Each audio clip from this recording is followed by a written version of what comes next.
The wind in Harmony Creek had teeth. It was a dry, grit-filled wind that scoured the paint from the clapboard buildings, leaving them the color of bone. It whipped dust into the eyes of men and horses, a constant, wearying assault that made patience a virtue and kindness a luxury few could afford. The sun was its accomplice, a merciless white disk in a bleached blue sky, baking the very soul out of the land until all that was left was cracked earth and stubborn, thorny things that knew how to survive. The town itself was little more than a pause on the long, dusty road to somewhere else. It had a general store, a blacksmith whose hammer rang with the metronomic certainty of a funeral bell, a church with a leaning steeple, and the Sandspurs Saloon. It was from the saloon that the town's fleeting moments of joy and its more permanent miseries flowed. Laughter, thick with the smell of cheap whiskey and sweat, would spill out its swinging doors at night, only to be swept away by that ceaseless wind come morning, leaving behind nothing but a lingering headache and the stale taste of regret. Life in Harmony Creek was a matter of perspective. Most folks kept their eyes fixed on the horizon, on their own patch of dirt, on the task directly in front of them. To look too closely at your neighbor's troubles was to invite them into your own home, and no one had room for more trouble. It was a quiet, unspoken agreement, a social contract written in dust and signed with averted gazes. You tend to your own, and I'll tend to mine. Don't ask for help, and you won't be asked to give it. This agreement was in full force on a Tuesday afternoon, so hot the air shimmered above the dirt street. Men shuffled from the shade of one overhang to the next, their boots kicking up puffs of ochre dust. A few women, their faces hidden behind bonnets, hurried from the mercantile, clutching packages of flour and salt. They all passed the narrow, stinking alley that ran alongside the Sandspurs Saloon. They all heard the low, guttural laughter that occasionally erupted from it, and they all saw the girl. Or rather, they all made a point of not seeing her. She was tied to a support post for the saloon's rear awning, a post weathered gray and splintered by years of sun and wind. Her hands were bound behind it, the ropes biting so deep into her wrists that the skin was raw and angry. She was a thing discarded, left in the filth and refuse like a broken bottle or a spoiled side of meat. Her dress, once perhaps a pale calico, was torn and stained with things best not named. Her hair, a tangled brown mane, was matted with grime and hung over her face, obscuring it from the world that had already obscured her from its conscience. She wasn't much more than 20, if that. There was a gauntness to her cheeks and a fragile bird-like quality to her bones, visible through the thin fabric of her dress.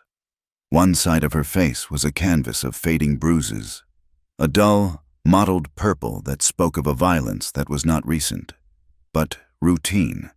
She did not cry or scream. The time for that was long past. She simply stood, or rather sagged, against the post, her weight held by the ropes that bound her.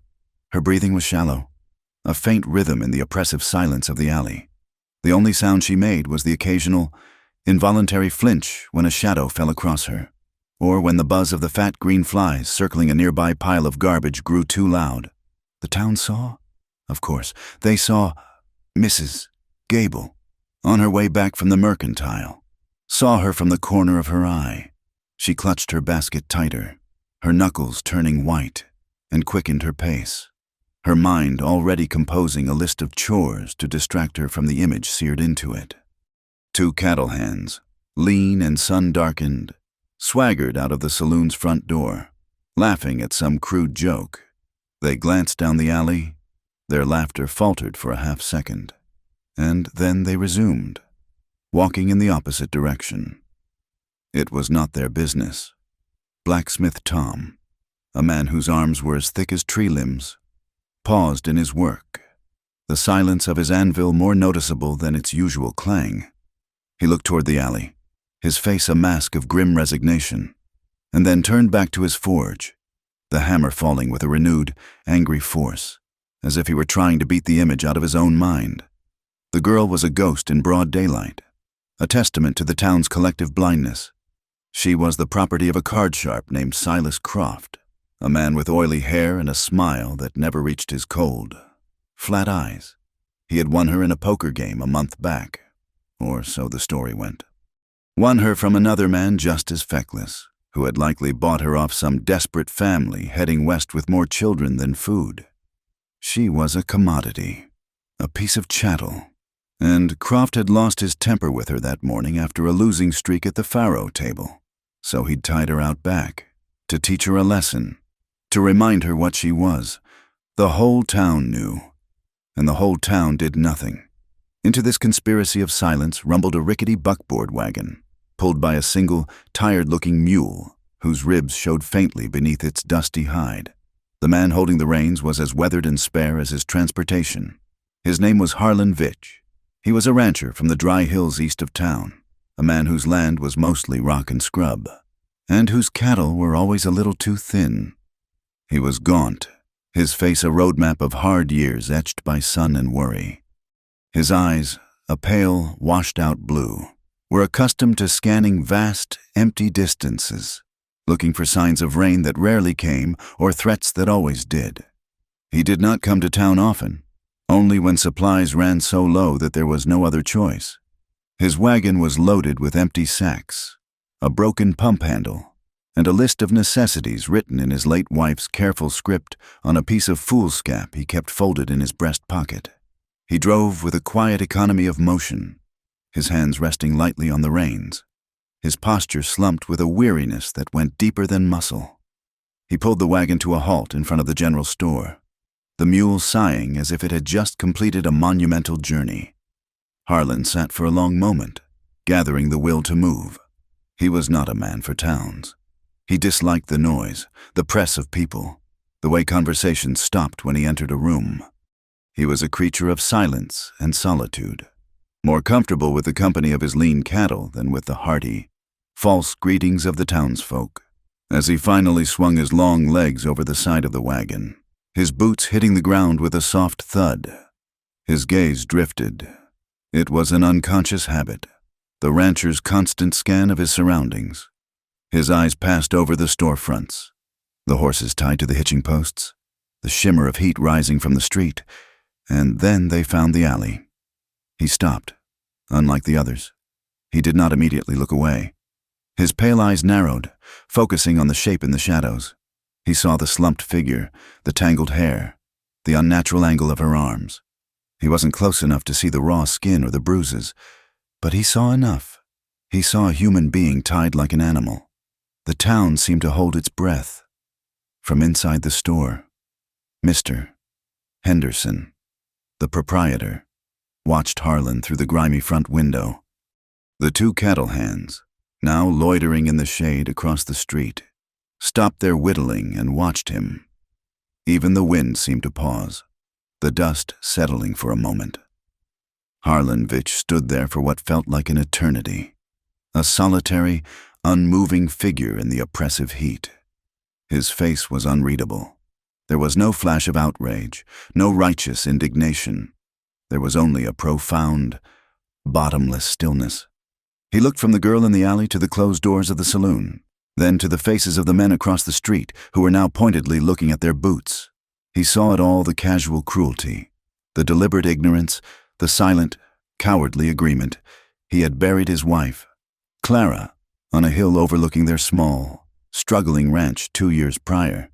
He had fought drought, disease, and the crushing loneliness that followed. He understood hardship. He understood the instinct to turn inward, to guard what little you had, to not take on another's burden when your own was already breaking your back. He understood it, but he had never abided by it. Clara wouldn't have. He took a slow breath, the hot, dusty air filling his lungs.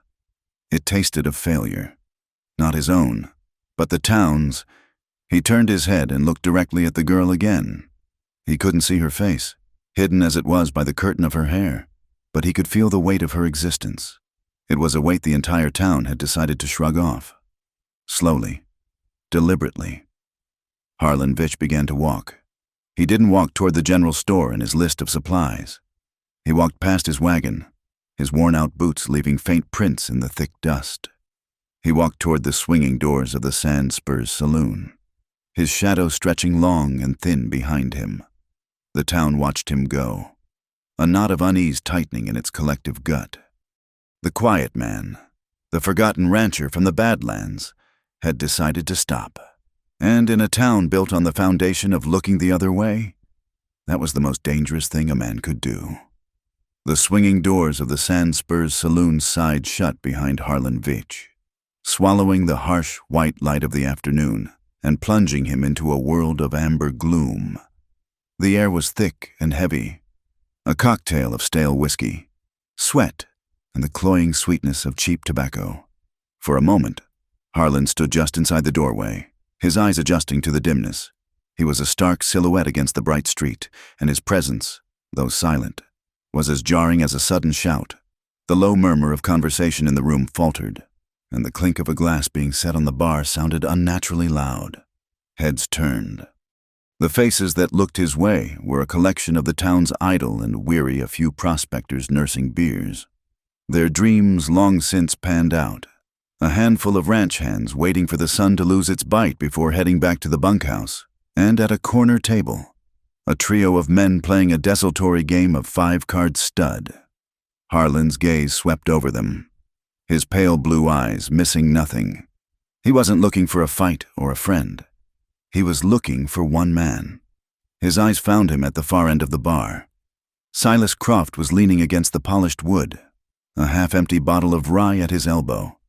He was a man who tried to look prosperous, with a silk vest that was slightly too tight and a silver ring on his pinky finger. But the illusion was undone by the desperation that clung to him like cheap cologne.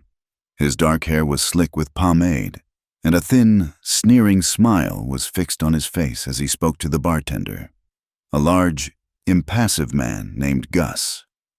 Harlan did not call out. He did not raise his voice. He simply began to walk, his worn boots making almost no sound on the sawdust-strewn floor. He moved with a slow, deliberate pace that was not threatening, but was utterly inexorable. It was the walk of a man who had crossed vast, empty landscapes and knew that haste was a waste of energy. The patrons of the saloon watched him, their own conversations forgotten. They parted slightly as he passed, creating a narrow, invisible wake. Silas Croft, feeling the sudden chill in the room, turned from the bar. His sneer faltered when he saw Harlan approaching. He didn't know the rancher by name, but he recognized the type sun-scorched, sinewy, and with eyes that looked right through a man's pretenses. He straightened up, attempting an air of authority. "Something I can help you with, farmer?" Croft's voice was slick with condescension. Harlan stopped a few feet away. He didn't respond to the insult. He didn't seem to have even heard it. He just looked at Croft, his gaze level and unwavering. The silence stretched, becoming a tangible thing in the stuffy room. Harlan's stillness was more unnerving than any threat. Finally, he spoke, his voice low and raspy, like stones grinding together. "The girl, outside." It wasn't a question. It was a statement of fact, a laying of the subject on the table. Croft's eyes narrowed. A flicker of annoyance, then amusement, crossed his face. He picked up his glass of rye and took a slow sip, making a show of it. "The girl," he repeated, savoring the words. "Ah, yes, Tamsin. A bit of a disciplinary problem, I'm afraid. Nothing a little sun and reflection won't cure." He gestured vaguely toward the alley with his glass. "What's it to you?" Harlan's expression did not change. His hands hung loose at his sides. He looked like a man who could stand in that exact spot until the sun went down. "What's her price?" The room went completely quiet. Even the bartender, Gus, stopped polishing a glass and stood motionless. Buying and selling people wasn't unheard of on the frontier in dentures. Contracts and darker things were whispered about, but to have it discussed so plainly, so bluntly, in the middle of the saloon, was something else entirely. It stripped away the thin veneer of civility the town wore. Croft let out a short, ugly laugh. "Her price? She ain't for sale. She's an investment." He looked Harlan up and down, taking in the frayed collar of his shirt, the worn leather of his boots, the overall air of hardscrabble poverty. And even if she were, I doubt you could afford the dirt under her fingernails, old man. Harlan did not rise to the bait. He seemed to be a man without pride, or at least without the kind of pride that could be pricked by cheap words. He reached into the front pocket of his canvas trousers and pulled out a small, worn leather pouch that cinched at the top with a rawhide string. It was limp and thin, clearly not bulging with coin. He held it in his palm. "I'm asking your price," he said again, his voice as flat and patient as the desert itself. Croft studied him, a calculating look in his cold eyes. He saw the pouch and the man holding it, and his gambler's mind began to work. This wasn't about the girl anymore. It was a new game. This gaunt rancher had a stubborn streak. He wanted the girl for some reason, maybe a misplaced sense of chivalry. Maybe he was just lonely. Whatever the reason, it meant he had a stake in the outcome, and a man with a stake could be fleeced. Croft stroked his chin. "You know," he said, his voice taking on a musing tone, "I had a bit of bad luck at the faro table this morning, a truly astonishing run of poor cards. Cost me a fair bit, let's say $20. A few of the men in the room shifted. $20 was a significant sum. For a rancher like Harlan, it could be a month's profit, or more. It was a cruel, mocking figure, meant to send him shuffling back out the door, defeated. Harlan's thumb and forefinger worked at the knot on his leather pouch. He didn't look down at it. His eyes remained locked on Croft. He slowly, methodically, untied the string. He reached inside and pulled out a small stack of worn bills, folded together so many times the creases were permanent.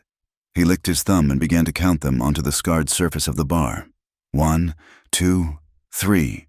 They were old greenbacks, faded and soft as cloth. He counted out $10, then 15. He paused, reached back into the pouch, and his fingers found a few coins. He pulled them out and laid them next to the bills. A silver dollar, a few half-dollars. He counted them slowly, his lips moving silently. The pile on the bar amounted to just over $18. It was everything he had. The money for the supplies on his list. The money for seed, for a new axe handle, for the small comforts like coffee and sugar that made life bearable.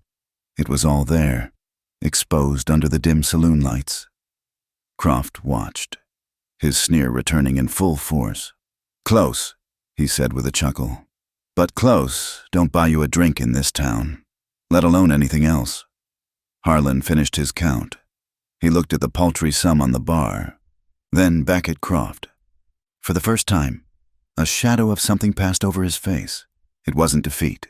It was a quiet assessment, a man weighing a problem and searching for a different tool to solve it. He stood motionless for a long beat. The men watching expected him to gather his money, turn, and leave.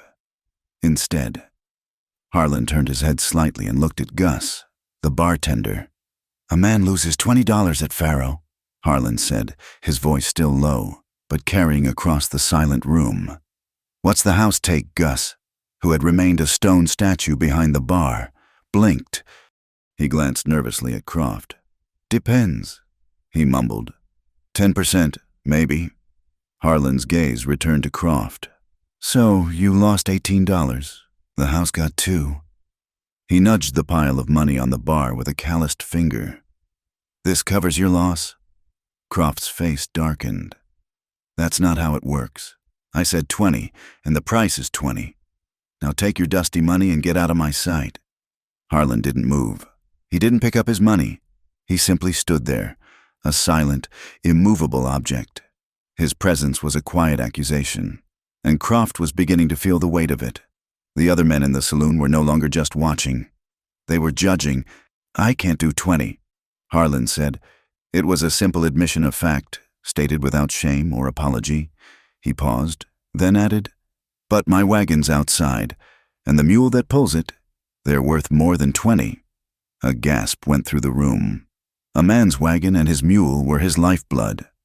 They were his means of transport, his ability to work his land, his connection to the world.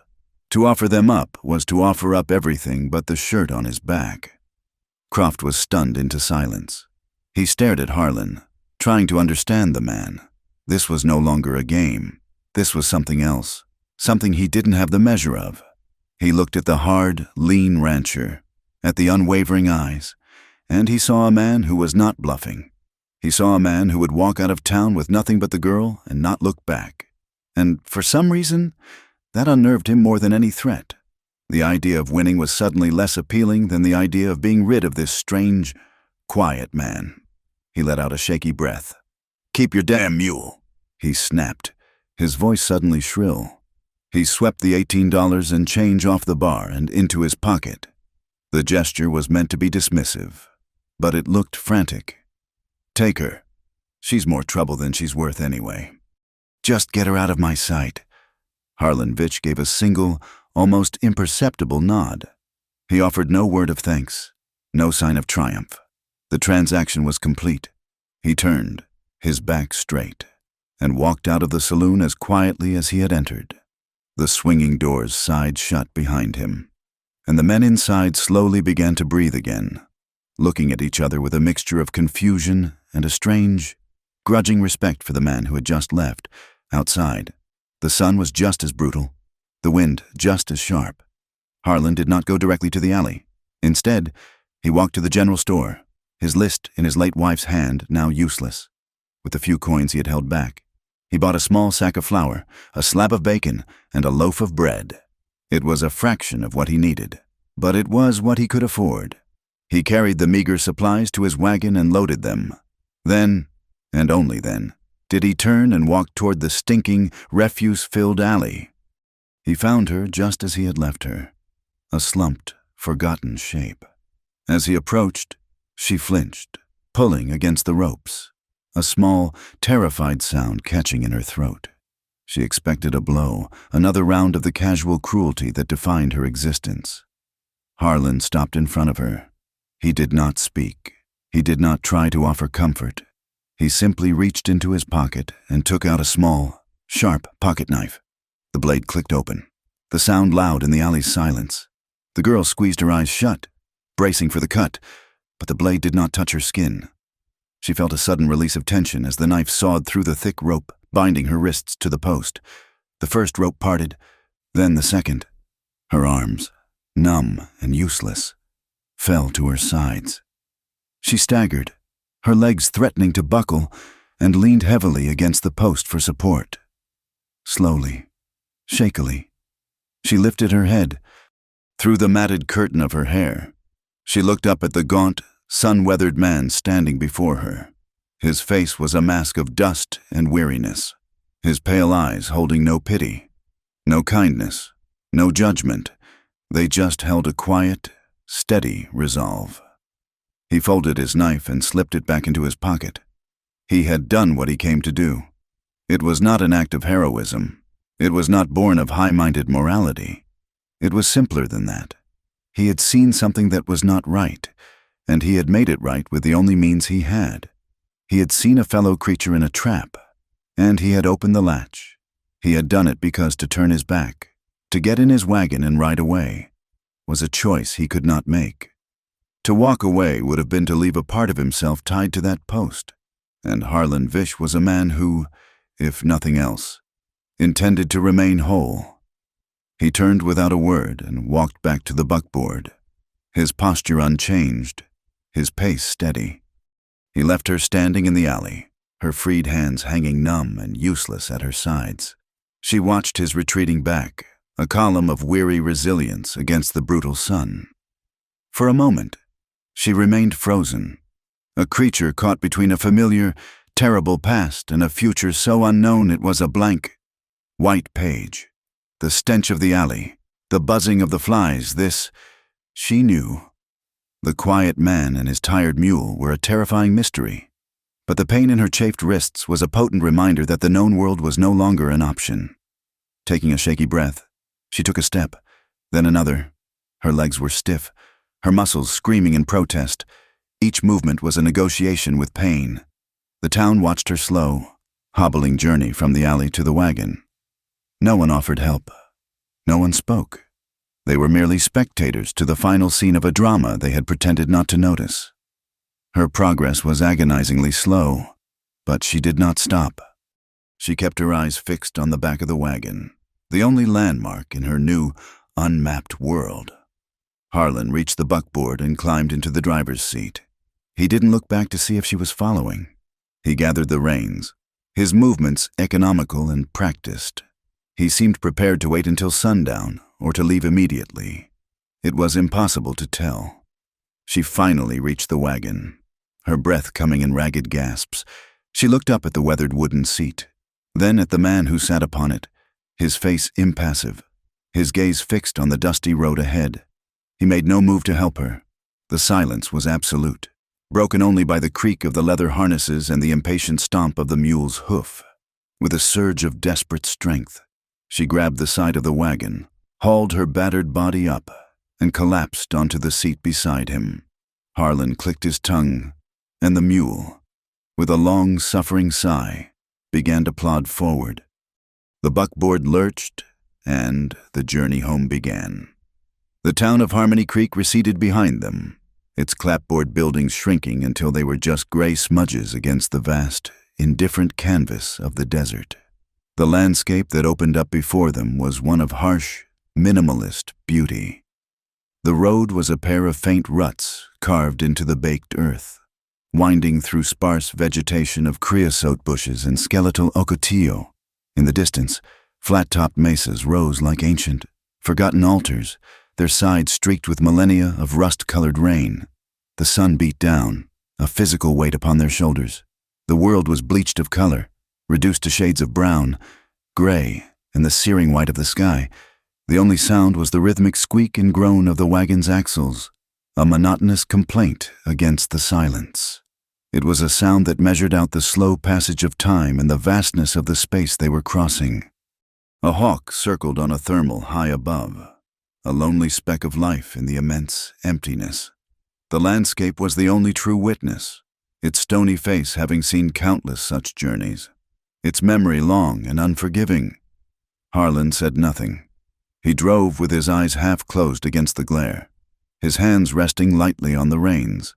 He seemed a part of the landscape itself, as weathered and silent as the rocks they passed. He did not look at her. He offered no explanations, no reassurances. He simply drove. Tamsin sat huddled on the far edge of the seat, making herself as small as possible. Every jolt of the wagon sent a fresh wave of pain through her bruised body. She kept her hands in her lap, her fingers tracing the raw, burning circles on her wrists.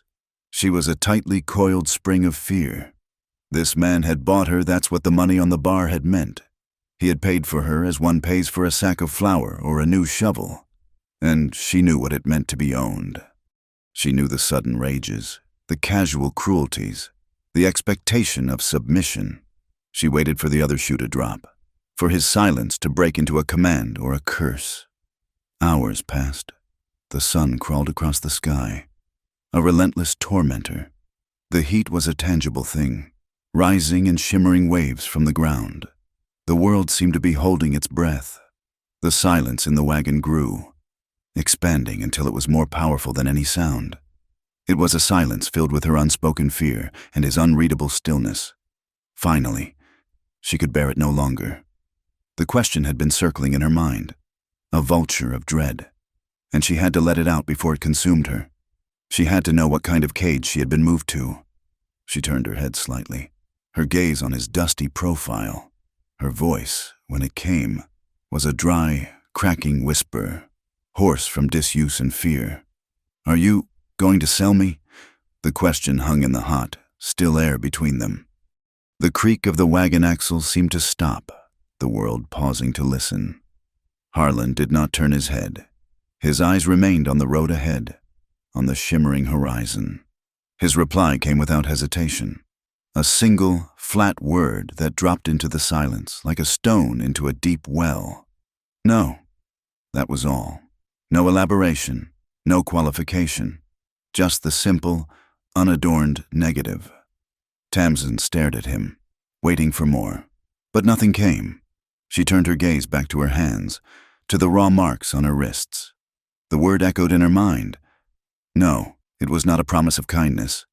It was not an offer of sanctuary, but it was a denial of the one future she had been certain of.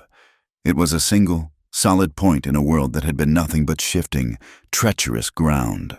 She felt a muscle in her jaw, one she hadn't realized was clenched, begin to tremble and release. She took a breath, and the air seemed to go deeper into her lungs than it had in months.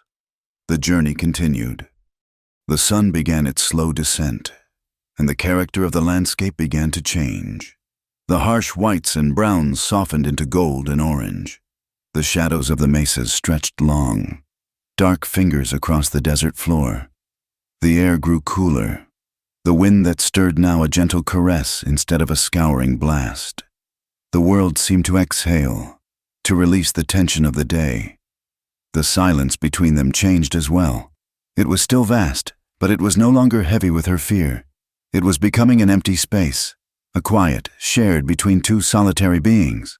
The rhythmic groan of the wagon was no longer a sound of complaint, but a steady, almost comforting cadence marking their progress away from the past. Exhaustion, deep and profound, began to settle over her. Now that the sharpest edges of her terror had been blunted, her body began to demand its due.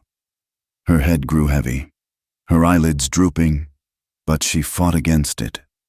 Sleep was a place of ultimate vulnerability. In her experience, to fall asleep was to abandon her guard, to be unaware of the approaching threat.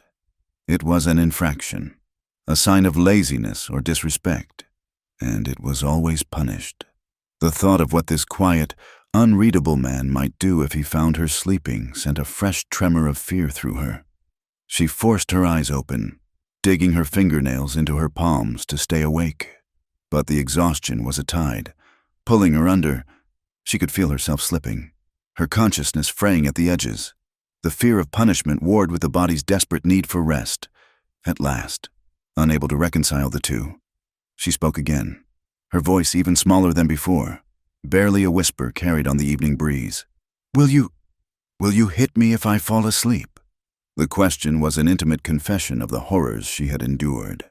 It laid bare the map of her life, a territory where even the peace of sleep was a punishable crime. This time, Harlan did turn his head. He looked at her for the first time since she had climbed into the wagon, in the soft, fading light of dusk. His face was a landscape of deep lines and shadows. His pale eyes were not soft, but they were clear. He looked at her huddled form, at the fear that was so deeply ingrained in her posture it seemed a part of her very bones. He did not give her the simple answer she expected.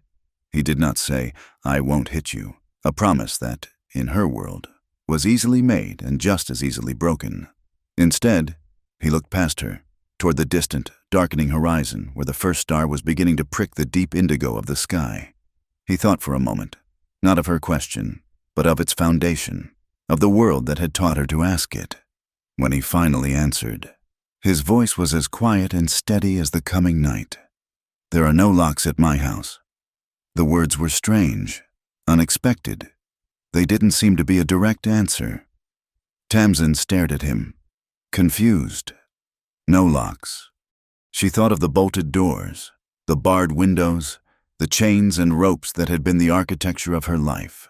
A place without locks was as foreign a concept as a sky without a sun, but as she sat there, the meaning of his words slowly began to unfold within her.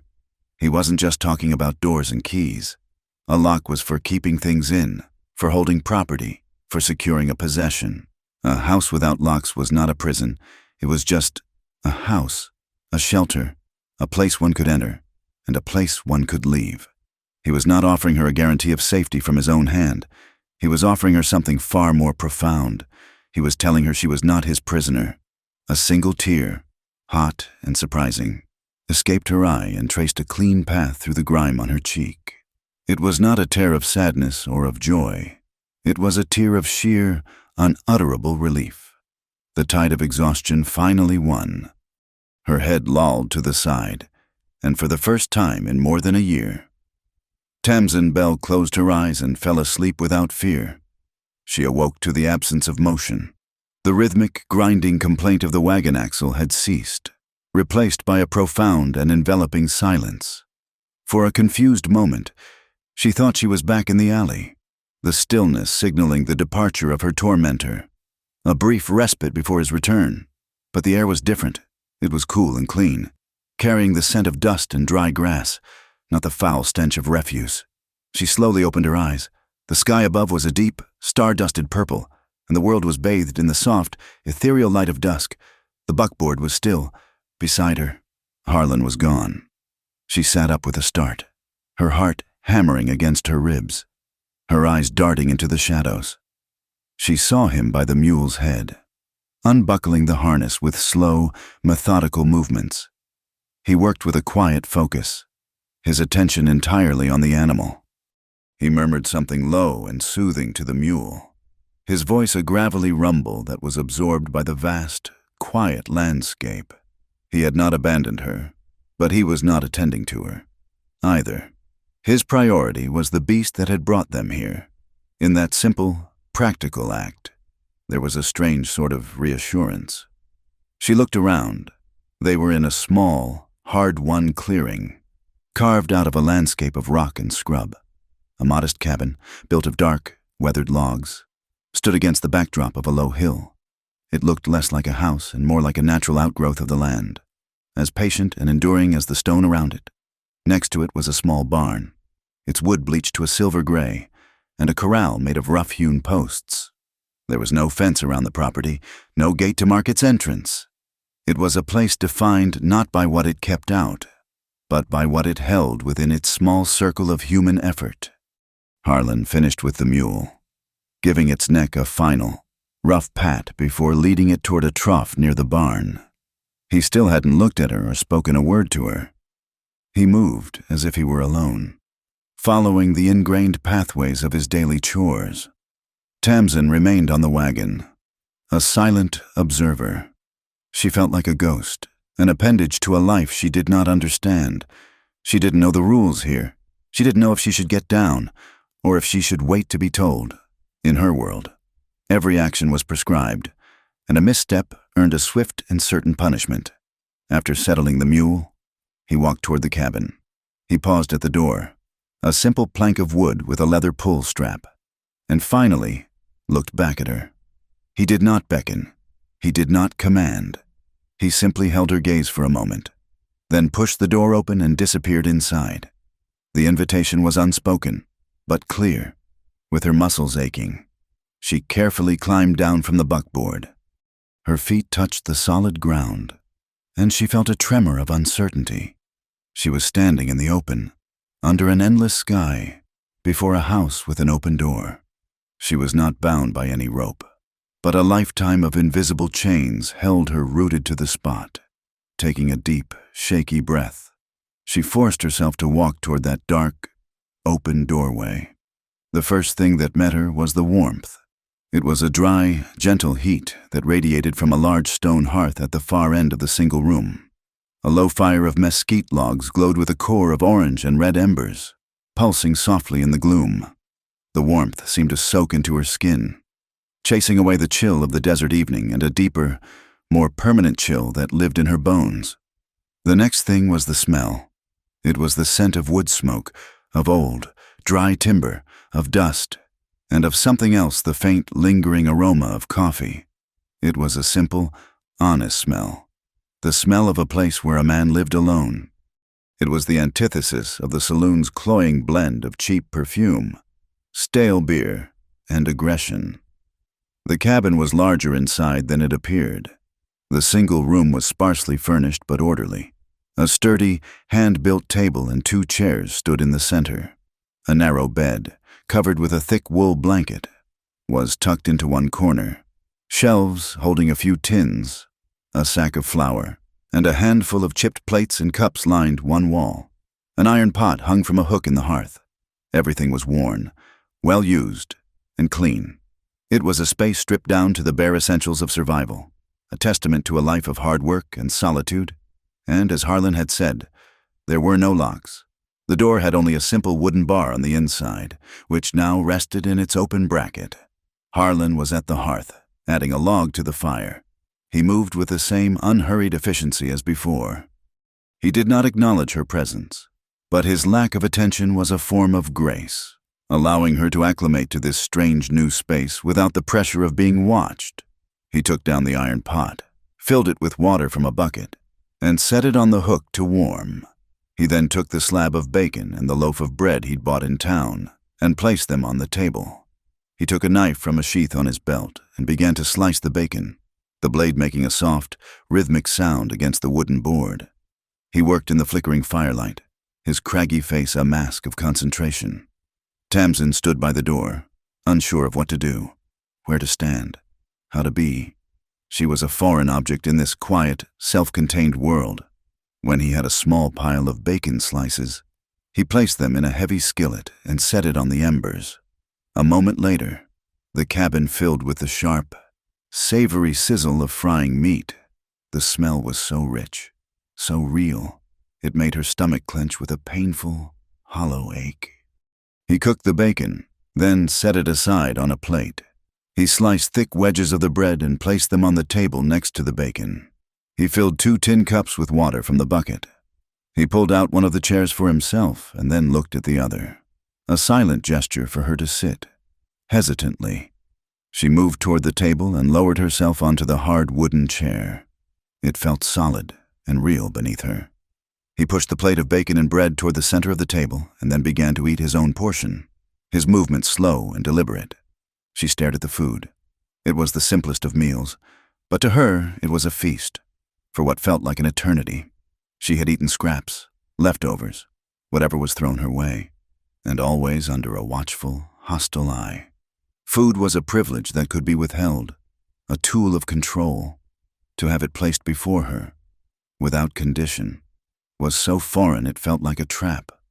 She waited, her hands clenched in her lap, for him to tell her she could eat, or to suddenly snatch the plate away. Harlan continued to eat, ignoring her. He seemed content to sit in silence, whether she ate or not. Finally, the gnawing hunger in her belly overpowered the ingrained fear. Her hand trembled as she reached for a piece of bread. She took a small bite. The crust was hard, the inside soft and dense. It was just bread, but it tasted of life itself. She took a piece of the salty, crisp bacon. The flavor exploded in her mouth, so intense it was almost painful. She ate quickly at first, wolfing down the food like a starving animal, her eyes darting around the room. But Harlan's steady, quiet presence was a calming influence. He was not watching her, not judging her. He was simply sharing his meal. Her eating slowed. She began to chew, to actually taste the food. The sharp knot of fear in her stomach began to loosen. She was eating. No one was shouting at her. No one was timing her.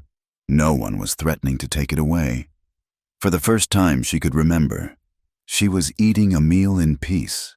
When they were finished, Harlan gathered the plates and cups. He cleaned them with a rag and water from the bucket, his movements economical. The simple domesticity of the act was profoundly calming.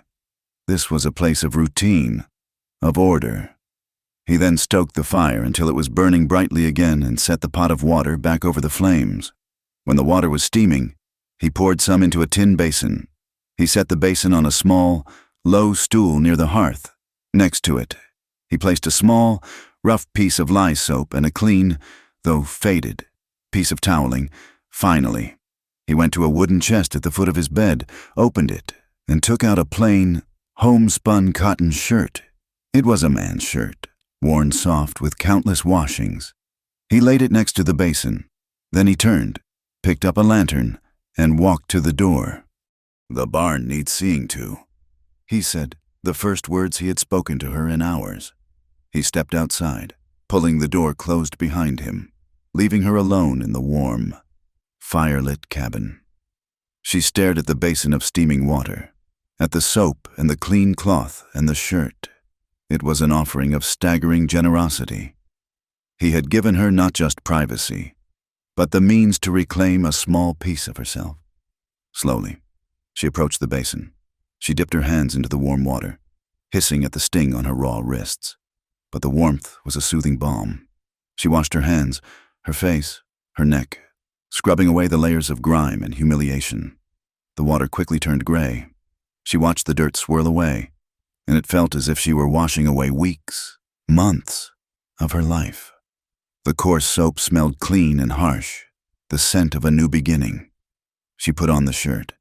It was far too big for her, hanging to her knees like a dress. But it was clean.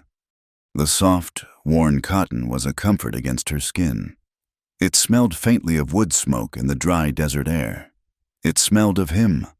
She was sitting on the stool by the fire, wrapped in the shirt and a profound sense of quiet disbelief. When he returned, he entered without knocking, his footsteps soft on the wooden floor. He did not comment on her changed appearance. He simply went about the business of banking the fire for the night, pushing the glowing embers into a safe pile that would keep a low heat until morning. The cabin grew darker, the light contracting to a small, warm circle around the hearth. In the corner opposite his bed was a simple cot, a wooden frame with a thin mattress stuffed with straw. It was bare. He took a second wool blanket from the chest and laid it over the cot. "That's yours," he said, his voice a low murmur in the quiet room. He retreated to his own side of the room, sat on the edge of his bed, and pulled off his boots with a weary sigh. He lay down, pulling the blanket up to his chin, and turned his face to the wall. Within minutes, the sound of his deep, steady breathing filled the small cabin. Tamsin remained by the dying fire, listening. She listened to the sound of the man's sleep. She listened to the sigh and creak of the cabin's old logs.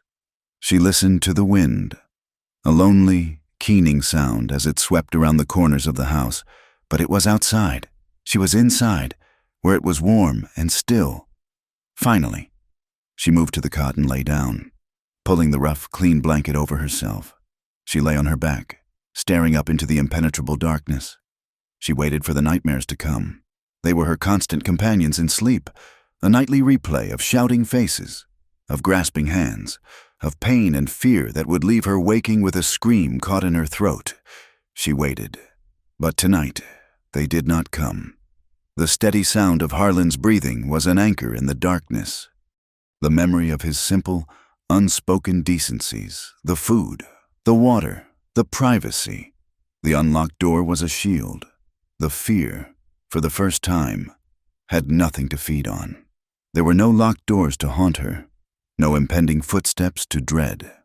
There was only the sound of the wind outside and the quiet breathing of a man on the other side of the room. And in that simple, profound peace, she finally slept. She awoke not to a noise, but to a subtle shift in the quality of the light. A soft, gray dawn was filtering through a single small, grime-streaked window high on the cabin wall.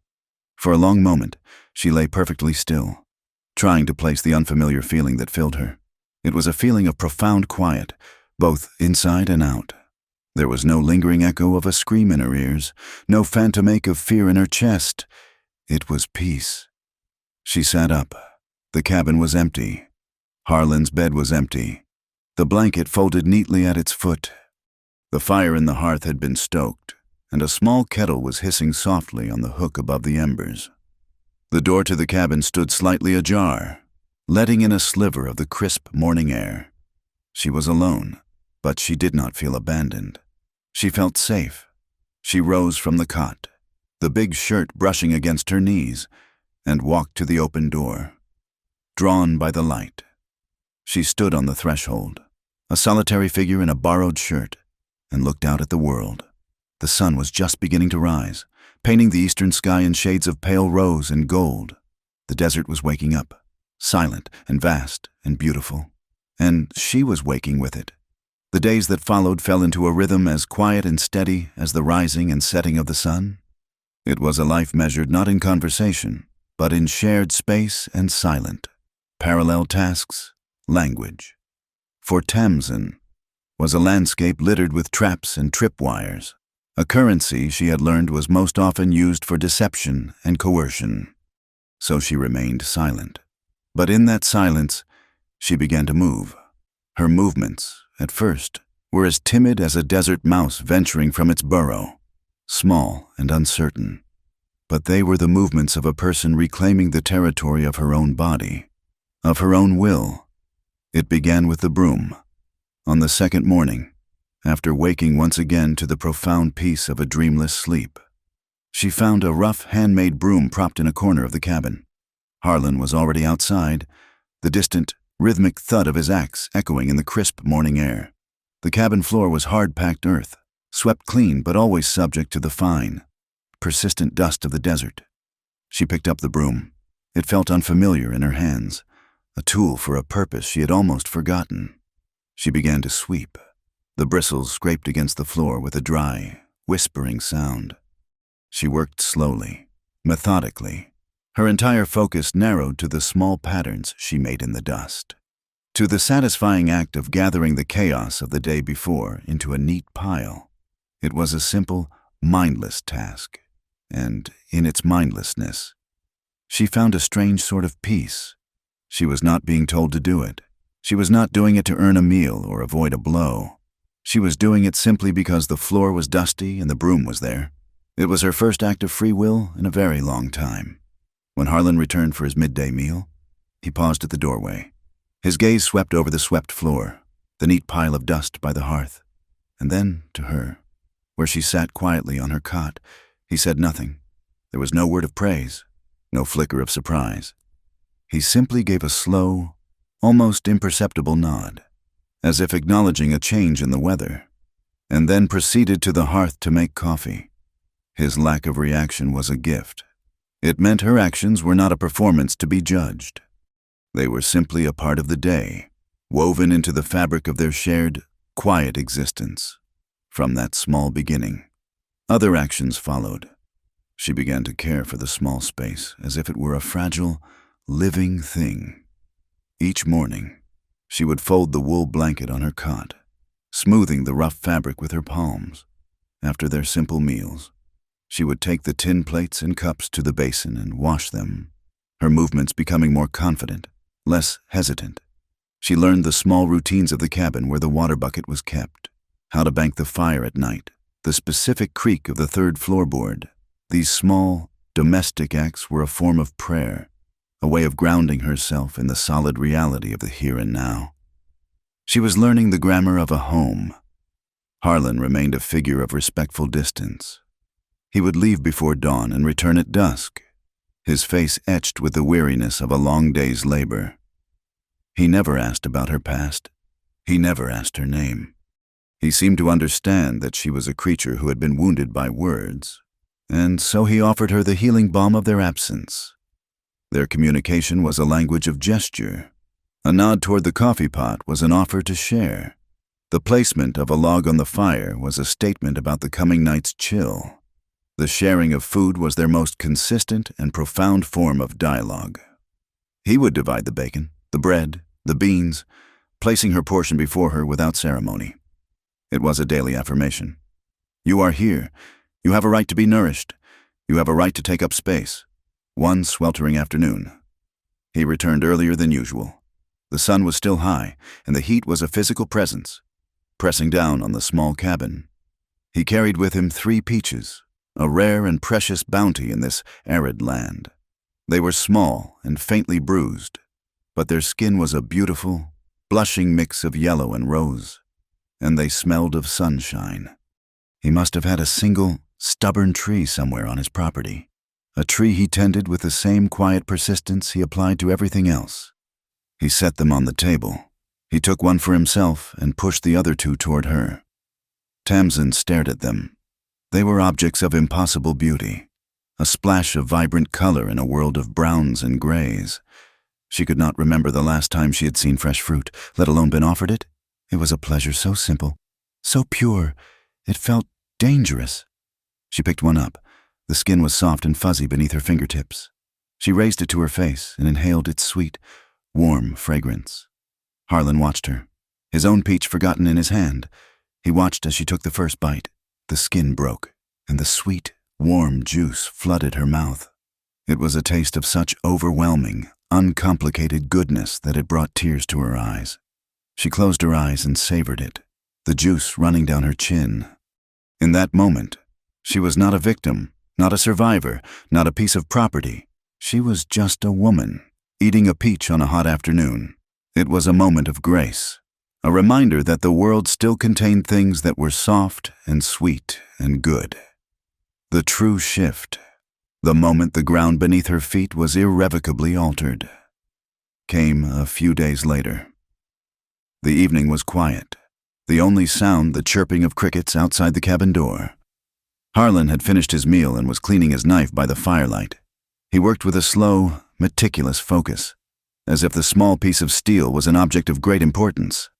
Tamsin sat on her cot, mending a tear in the large shirt she now wore daily, her stitches small and uneven. Without a word, Harlan rose and went to the large wooden chest at the foot of his bed. He opened it, the hinges groaning softly, and took something out. He came back to the table and set it down. It was a revolver, an old Colt, but meticulously cared for. The blued steel of the barrel was worn to a soft gray at the edges, and the wooden grip was dark and smooth with age and use. It lay on the table between them, a dense and potent object, absorbing the flickering firelight. It was a piece of the world's violence, brought into the quiet sanctuary of the cabin. Tamsin's breath caught in her throat.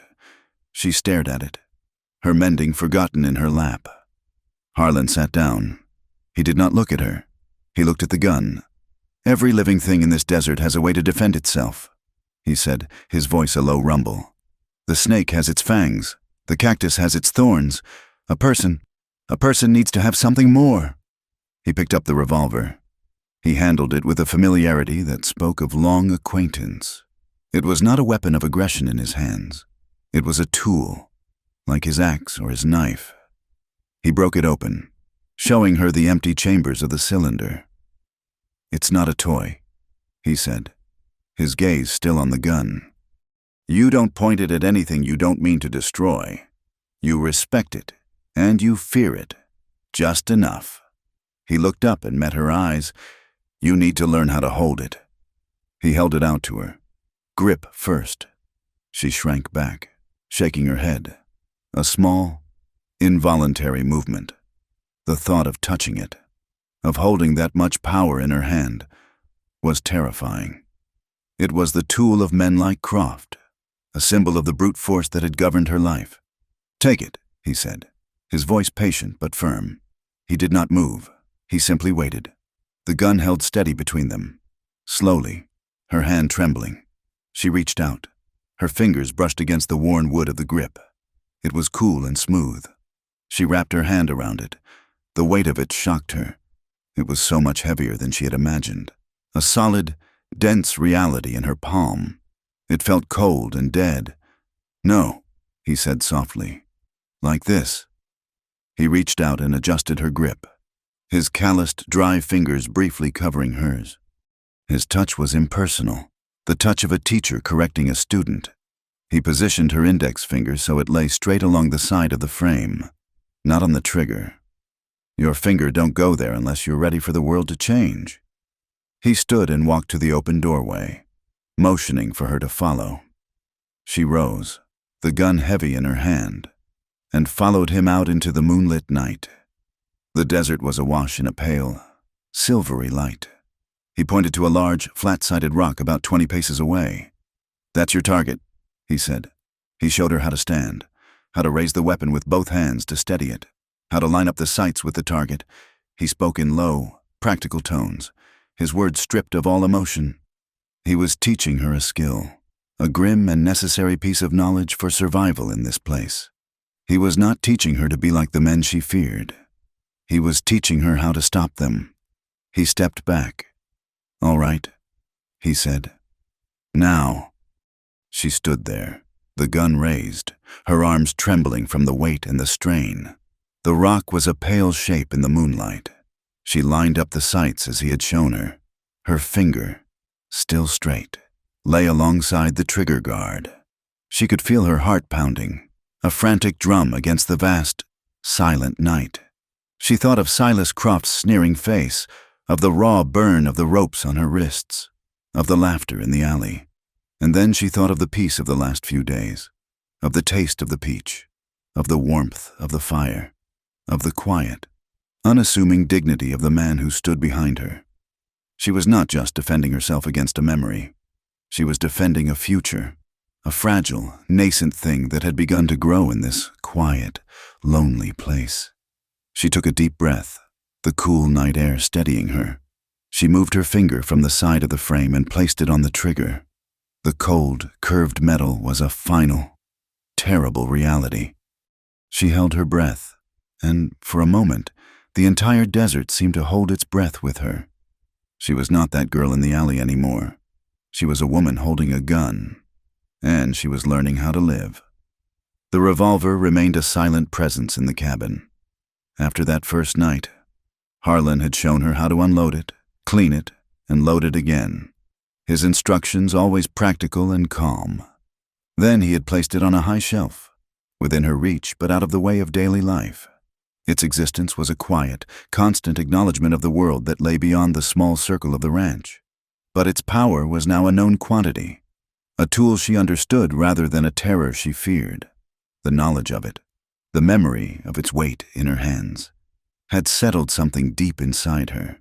The constant, low-grade hum of anxiety that had been the soundtrack to her life for so long had faded, replaced by a watchful stillness. With this newfound internal quiet, the world outside the cabin began to open up to her. Before, she had seen the landscape as a threat, a vast, hostile emptiness. Now, her eyes were learning a new way of seeing. She started to notice the details. She saw the subtle, shifting colors of the rocks as the sun moved across the sky, from pale tan in the morning to a deep, bruised purple at twilight. She learned to distinguish the calls of the different birds, the cheerful, bustling chatter of the sparrows and the lonely, descending cry of the canyon wren. The desert, which had once seemed barren, revealed itself to be teeming with a tough, resilient life. Her world, once confined to the four walls of the cabin, expanded. She began to venture out, at first just a few steps from the doorway, then further, to the edge of the corral, to the base of the low, stony hill that rose up behind the house.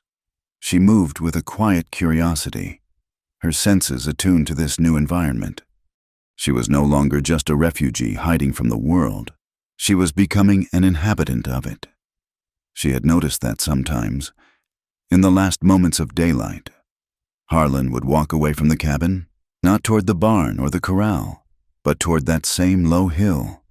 He would follow a faint, almost invisible path that wound its way up the slope. He would be gone for only a short while and return as the first stars were appearing, his face etched with a familiar, weary sadness, but with a new layer of peace settled over it. She never asked where he went. It was his private ritual, a part of the man she did not yet have the right to know. One afternoon, a restless energy filled her. Harlan was out, checking a distant part of his property line, and the cabin felt too small, too still, drawn by an unspoken curiosity.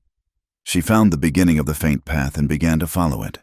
The climb was gentle, the path winding between stubborn clumps of sagebrush and prickly pear cactus. The higher she climbed, the more the world unfolded below her.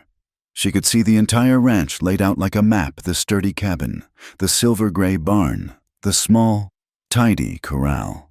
It was a small, lonely outpost of human effort against the vast, implacable wilderness. It was the whole of her world, and from up here, it looked both incredibly fragile and astonishingly strong. Near the crest of the hill, under the shade of a gnarled, solitary juniper tree that had somehow found purchase in the rocky soil, the path ended, and there, she saw it. It was a single grave. It was marked not with a grand stone, but with a simple, hand-hewn wooden cross, its surface weathered and smoothed by the wind and sun. The ground around it was clear of weeds and loose stones, tended with a quiet, loving care. A name had been carved deep into the wood of the cross. The letters were rough but clear. Clara Vitch. Below the name were two dates, bracketing a life of only 27 years. The second date was from just over 2 years ago. Tamsin stood motionless, the warm breeze tugging at the loose fabric of her shirt. All the pieces of Harlan's life suddenly clicked into place. The profound, bone-deep solitude of the man. The quiet, persistent sadness in his eyes, the worn list of supplies in his late wife's careful script that he still carried. This was the source of it. This small patch of earth on a lonely hill was the silent, aching heart of his world. This was Clara, the woman who had helped him build this place, who had shared his hardships and his hopes, the woman whose absence had carved the deep lines of grief onto his face. Tamsin felt a wave of emotion so complex it had no name.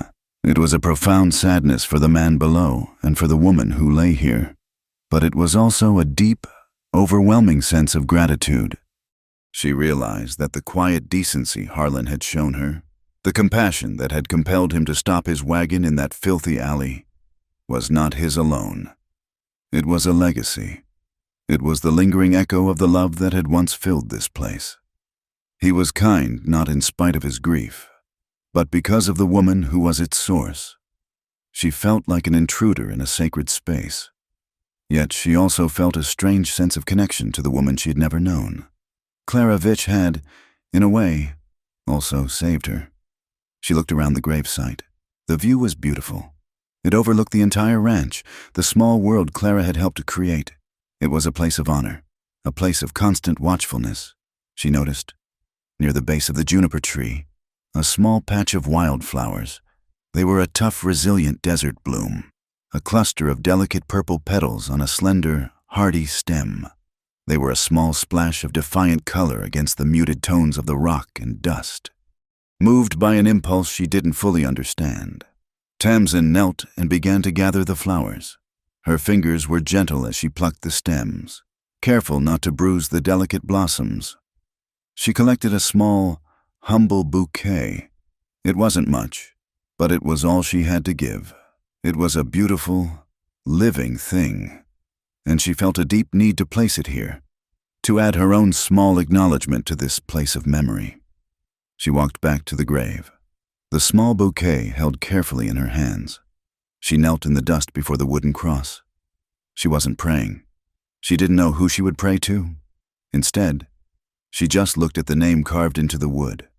She thought of the simple meal on the table, the basin of warm water, the heavy, reassuring weight of the revolver.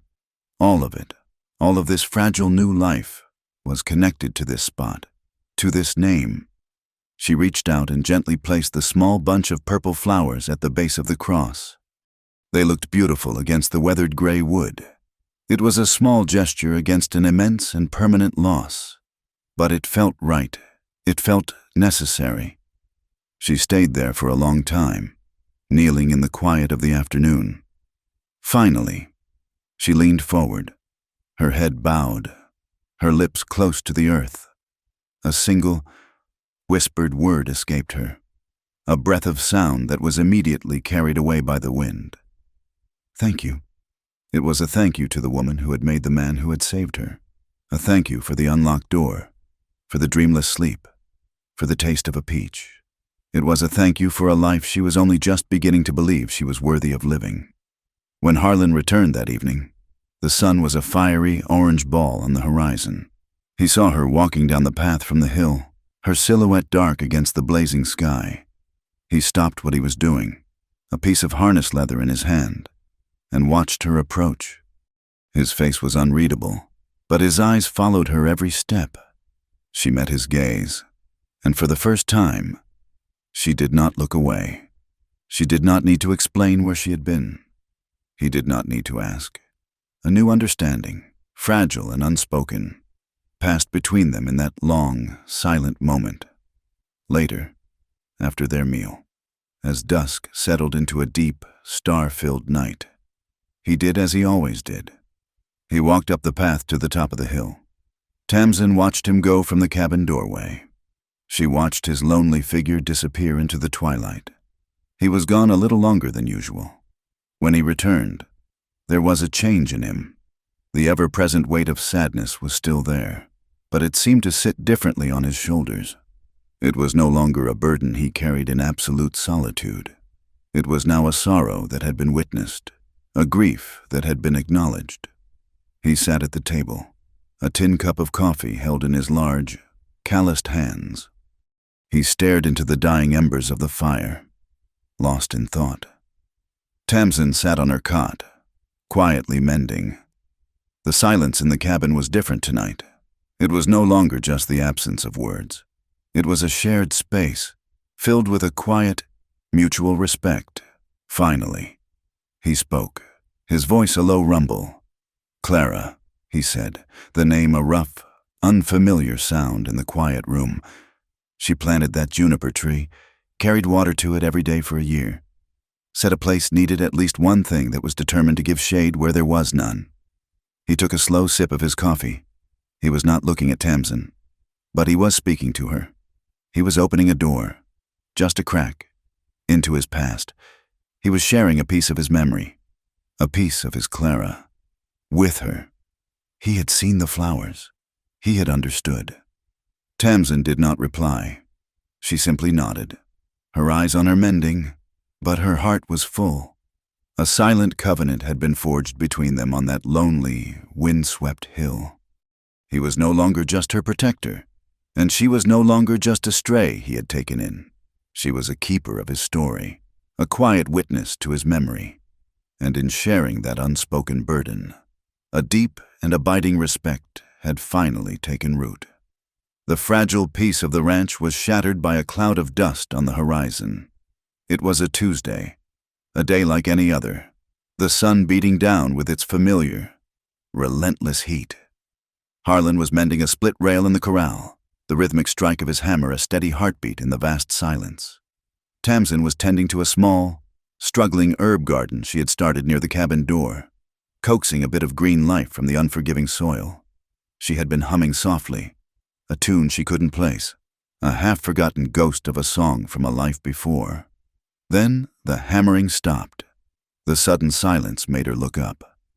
Harlan was standing motionless, his hammer held loose in his hand, his gaze fixed on the distant road. She followed his line of sight and saw it too. The dust cloud was thick and deliberate, not the aimless drift of a wind devil, but the signature of horses moving at a determined pace. An unfamiliar sound began to separate itself from the silence of the desert, the rhythmic clatter of wheels and the jingle of a harness. It was the sound of the outside world, and it was coming for them. Tamsin rose slowly, wiping the dirt from her hands onto her oversized shirt. The quiet tune died on her lips. A cold knot of dread, a feeling she had almost forgotten, began to tighten in her stomach. She looked at Harlan. He turned his head and their eyes met across the dusty yard. His face was a grim, unreadable mask, but in his eyes, she saw a flicker of the same grim certainty she felt. The past was not finished with them. They did not speak. There was nothing to say. He laid his hammer on the top rail of the fence and began to walk toward the cabin, his long strides unhurried but purposeful. She met him at the door. They stood together on the threshold, two silent figures, and watched as a smart, black buggy, entirely out of place in this rugged landscape, pulled into the clearing. There were two men in the buggy. The man holding the reins was Silas Croft. He was dressed in the same gaudy vest, and the same sneering smile was plastered on his face. He looked smug, confident, his eyes drinking in the small, poor ranch with open contempt. But it was the man beside him who drew the eye. He was older, dressed in a black wool suit despite the oppressive heat. His face was pale and soft, his hands manicured. He wore a bowler hat and a look of pinched, professional disdain. He was a creature of courtrooms and backroom deals, a man whose presence here was as unnatural as a serpent in a bird's nest. Croft pulled the buggy to a halt a dozen yards from the cabin. The lawyer, for he could be nothing else, had a polished leather satchel on his lap and looked at Harlan and Tamsin as if they were specimens in a jar. "Harlan Vitch," the lawyer called out, his voice crisp and clear, a sound designed to carry across a courtroom. Harlan did not answer. He simply stood there, his hand resting on the doorframe, a silent, immovable guardian. The lawyer's thin lips tightened in annoyance. He opened his satchel and took out a sheaf of papers. "My name is Elias Vance," he said, his voice taking on a formal, lecturing tone. "I am legal counsel for Mr. Croft here. We are here on a matter of property retrieval, a straightforward and, I trust, brief affair." He gestured toward Tamsin with the papers. a flick of the wrist that was more insulting than a curse. Specifically, the return of one Tamsin Bell, an indentured asset legally acquired and held by my client. The words hung in the hot. Still air, property, asset, item. Vance's language was a weapon, designed to strip Tamsin of her humanity, to reduce her to a line item on a ledger. Tamsin flinched as if struck, but she did not retreat. She held her ground, her gaze fixed on the man in the black suit. She could feel Harlan's presence beside her, solid and unyielding as the rock of the hill behind them. "I paid him," Harlan said, his voice a low, dangerous rumble. "The transaction is done." Vance gave a small, condescending smile. "Ah, yes, the transaction in the saloon," he said, as if discussing a quaint native custom. "A charmingly rustic moment, I'm sure. However, what you paid was a pittance, a fraction of the asset's assessed value.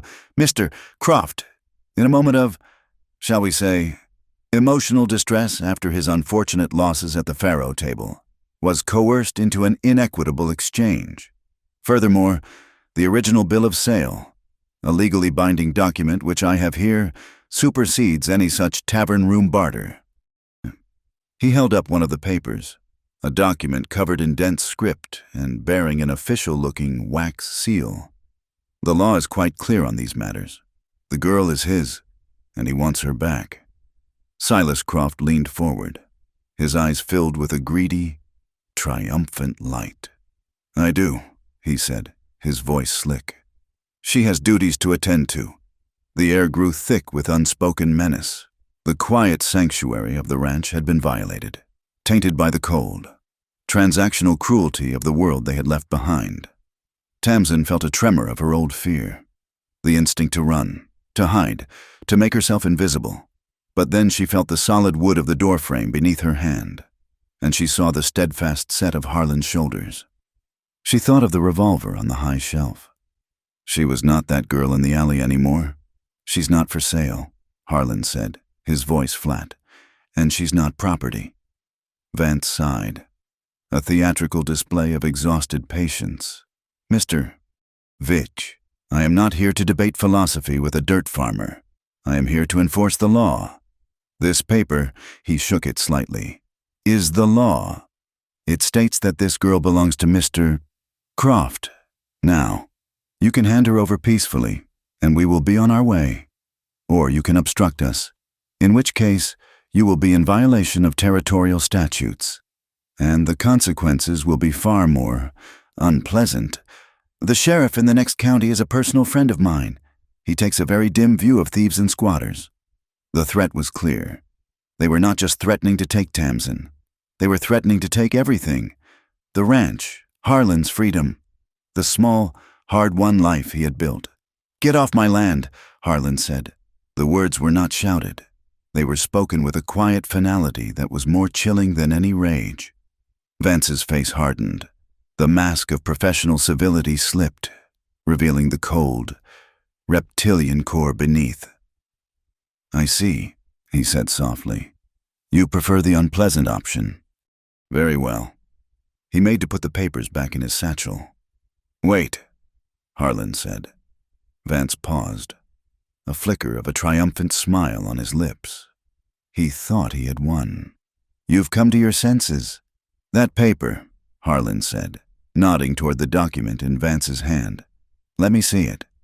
Vance hesitated, then shrugged. What harm could it do? The ignorant farmer could look at the legal document and see for himself the hopelessness of his position. He stepped down from the buggy, his polished shoes sinking into the dust, and walked toward the cabin. He held the paper out to Harlan, keeping a safe distance. "Read it and weep, as they say," Vance said with a sneer. Harlan took the paper, his large, calloused hand, so accustomed to the feel of wood and leather and steel, closed around the crisp legal document. He did not look at the words. He did not seem to see the intricate script or the official seal. He looked past it, his eyes meeting Tamsin's for a brief, steadying moment. Then, with a calm, deliberate motion, he turned. The fire in the hearth had been banked for the midday heat, but a small, oil-burning lamp was lit on a nearby table. its flame a tiny, steady point of light. Harlan walked to the table. He took the corner of the bill of sale, the legal document that proclaimed Tamsin Bell to be a piece of property, and he touched it to the lamp's flame. The paper curled, blackened, and then erupted into a bright, clean fire. Vance stared, his mouth agape. Croft half rose from his seat in the buggy, his face a mask of disbelief. They watched, mesmerized, as the flame consumed the page, turning the law into a twisting, rising plume of black ash. Harlan held it until the fire licked at his fingertips. Then he let the last flaming scrap fall to the packed earth floor, where he crushed it into nothingness under the heel of his boot. He turned back to face them. His face was calm, but his pale eyes were chips of ice. The act was his answer. It was his declaration of war. It was a statement, more powerful than any words, that their laws had no jurisdiction here. Here, there was only the land, and the two people who stood upon it. For a long moment, there was a stunned, absolute silence. Then Vance's face contorted with rage. You fool," he stammered, his professional composure utterly shattered. "You've just assaulted an officer of the court. You've destroyed a legal document. I'll have you rotting in a jail for this." "Get off my land," Harlan repeated, his voice dangerously low. Silas Croft found his voice, a raw, ugly snarl. "You'll regret this, Vitch, you and your little stray. This ain't over. We'll be back for what's mine. Next time, Mr. Vitch," Vance added, his voice dripping with venom as he backed away toward the buggy. "We won't be bringing paper." He climbed into his seat, and Croft furiously whipped the reins. The buggy turned in a spray of dust and gravel and clattered away, its departure as abrupt and violent as its arrival. Harlan and Tamsin stood together, watching it go, until the dust cloud was once again just a faint smudge on the vast, indifferent horizon. The silence that returned was nothing like the peace that had preceded it. It was a heavy, charged silence, thick with the certainty of what was to come.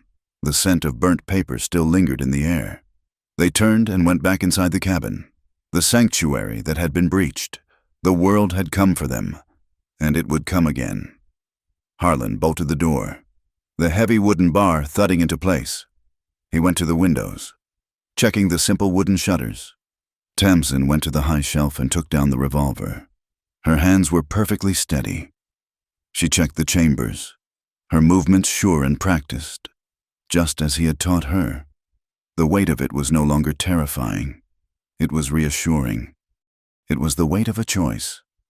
Harlan turned from the window and saw her with the gun.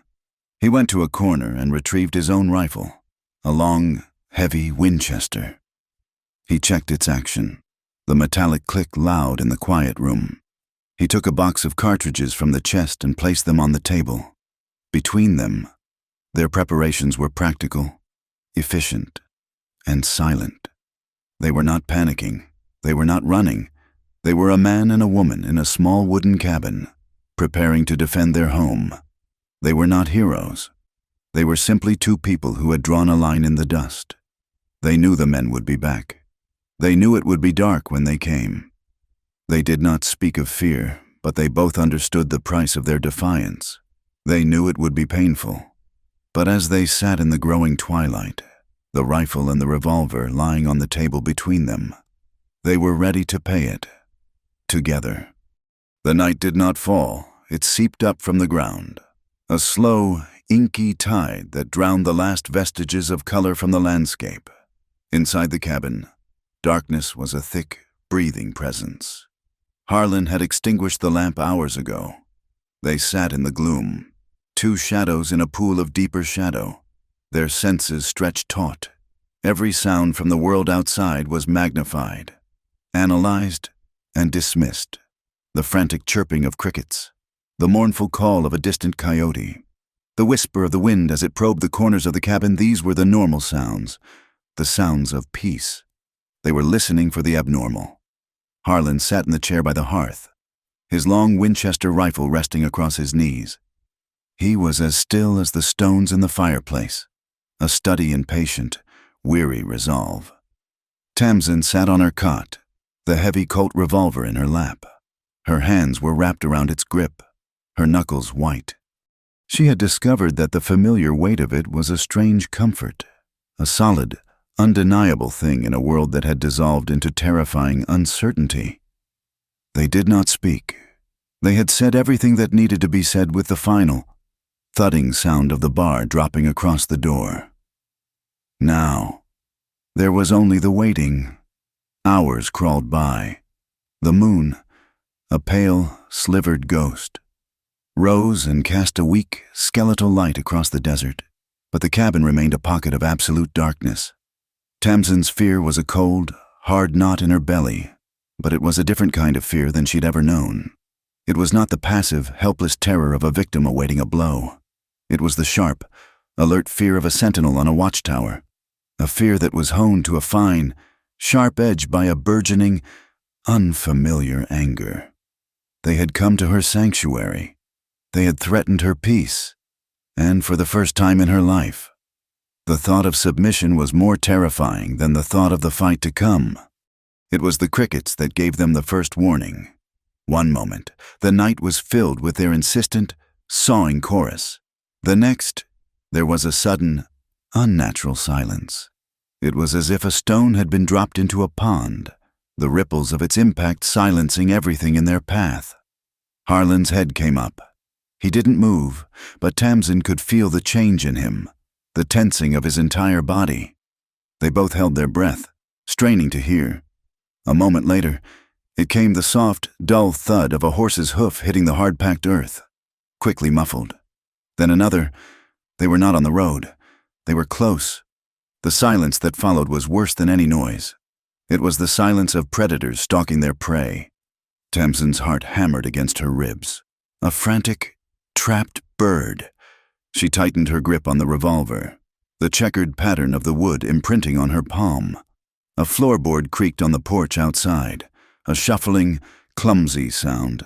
Then a harsh, sibilant whisper. They were at the door. A heavy fist slammed against the wood. The sound, an explosion in the stillness. "Vitch!" Silas Croft's voice was a venomous rasp, distorted by rage.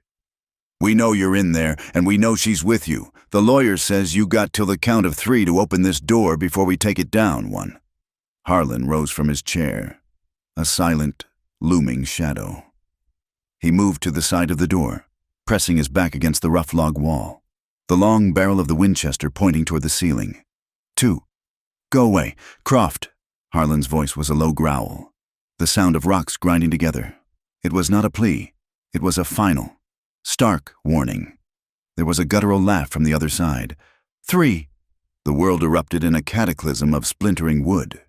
A heavy object, a log, perhaps crashed against the door with sickening force. The thick wooden bar groaned, holding for a moment, but the hinges tore from the frame with a scream of tortured metal. The door flew inward, crashing against the floor, and the night rushed in, carrying with it the dark shapes of 4 men. In the faint, ghostly moonlight that now spilled into the cabin, she could see them. Croft was in the back, his face a pale mask of hate. In front of him were 3 other men, large, brutish shapes hired for their muscle, their faces obscured by shadow.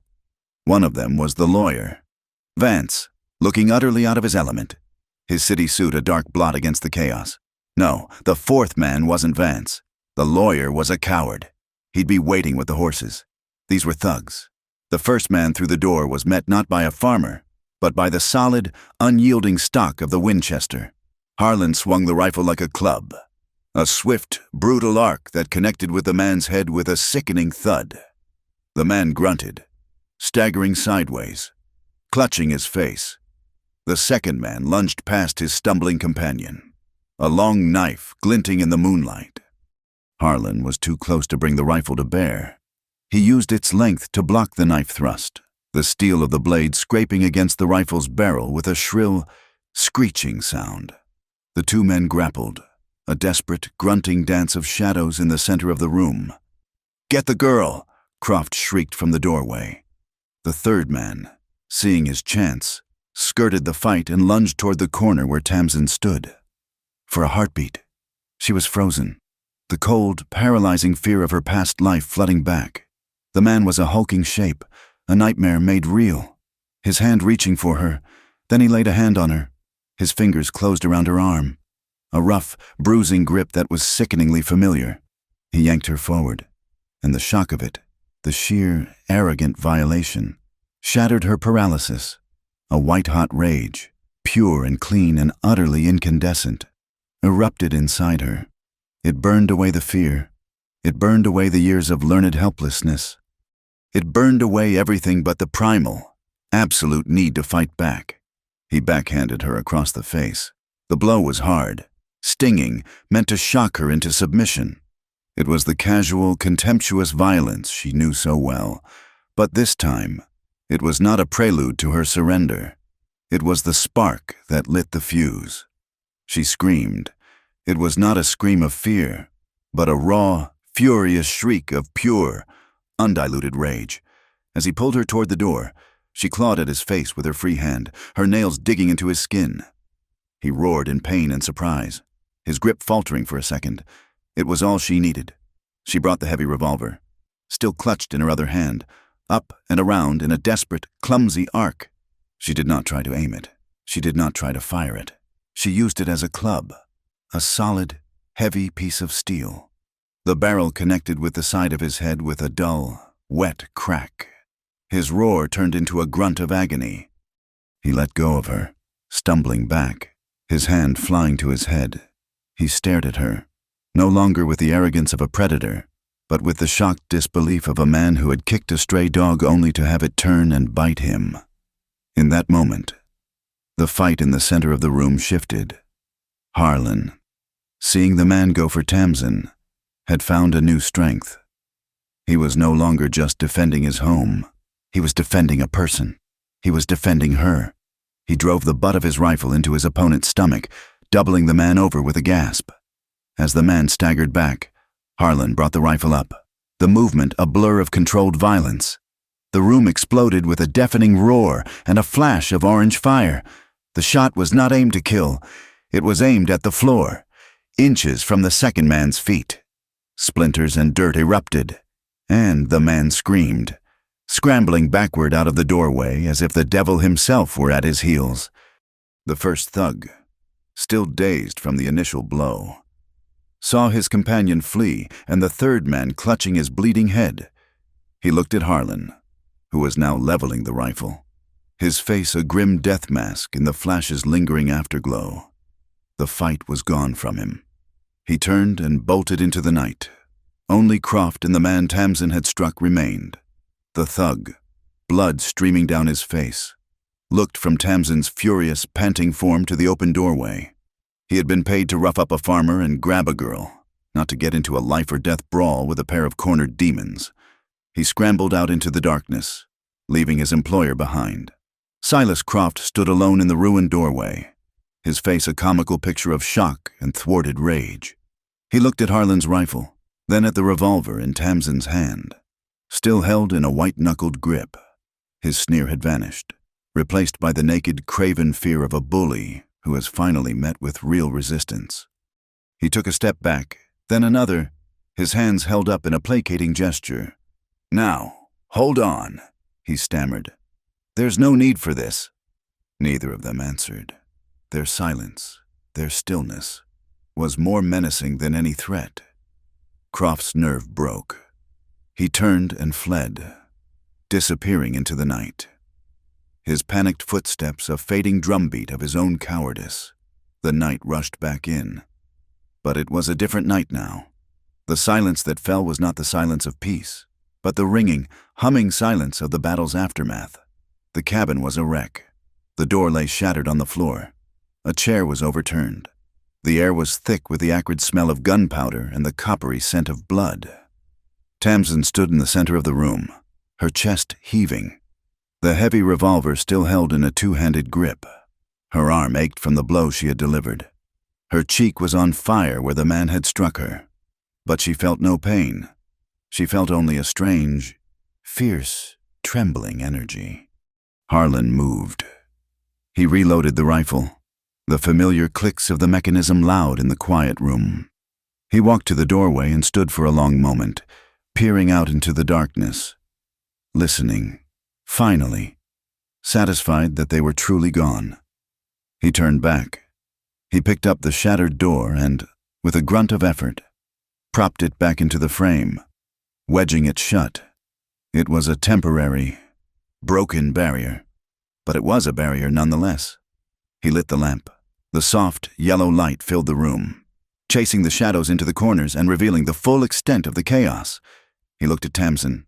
His gaze traveled from her wild, tangled hair to the fierce, defiant set of her jaw, to the revolver still clutched in her hands.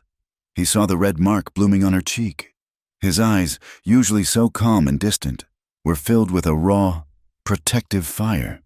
He crossed the room to her. He did not speak. He reached out and gently took the revolver from her hands. Her fingers, stiff and cramped, would not release it at first. He waited patiently, and finally, her grip loosened. He took the gun and placed it on the table. Then he looked at her hands. He saw where her nails had torn, where she had clawed at her attacker. A small fleck of dried blood, not her own, was under one of her fingernails. He looked at her, and then down at her hands, as if he had never truly seen them before. Tamsin followed his gaze. She looked down at her own hands. They were trembling, not from fear, but from the lingering adrenaline of the fight.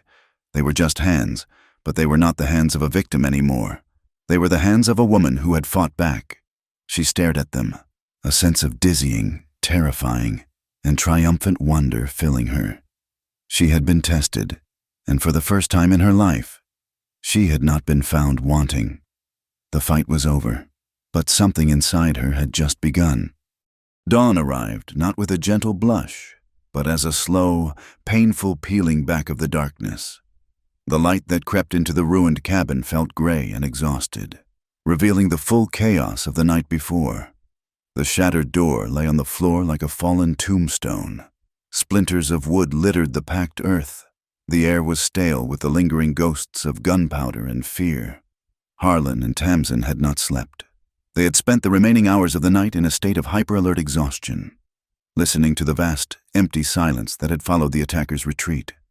Now, in the thin morning light, they moved like automatons. Harlan took the broken door and, with a grunt of effort, carried it outside, laying it to rest against the cabin wall. The gaping, empty doorway was a raw, open wound. Tamsin found the broom and began to sweep. The familiar, scraping sound was a small anchor in the disorienting aftermath. She swept up the dirt, the wood splinters, the memory of the violent intrusion, gathering it all into a small pile. The act was a reclamation, a small, defiant imposition of order on the chaos that had been visited upon them. Her cheek throbbed with a dull, persistent ache, a physical reminder of the blow she had taken, but also a strange, fierce badge of honor. They moved around each other in a new kind of silence. The comfortable, respectful quiet of the previous weeks had been replaced by the profound, wordless bond of soldiers who have survived the same battle. They had seen the worst of the world together, and in doing so, had seen the best in each other. When Harlan tended to a long, shallow cut on his forearm, she brought him a clean rag and a basin of water without being asked. When she winced as she touched her bruised cheek, he looked away, granting her the privacy of her pain, but his jaw was set in a line as hard as granite. They expected the day to bring more violence. They expected Croft and his lawyer to return with the sheriff, with the full, crushing weight of a corrupt and indifferent law.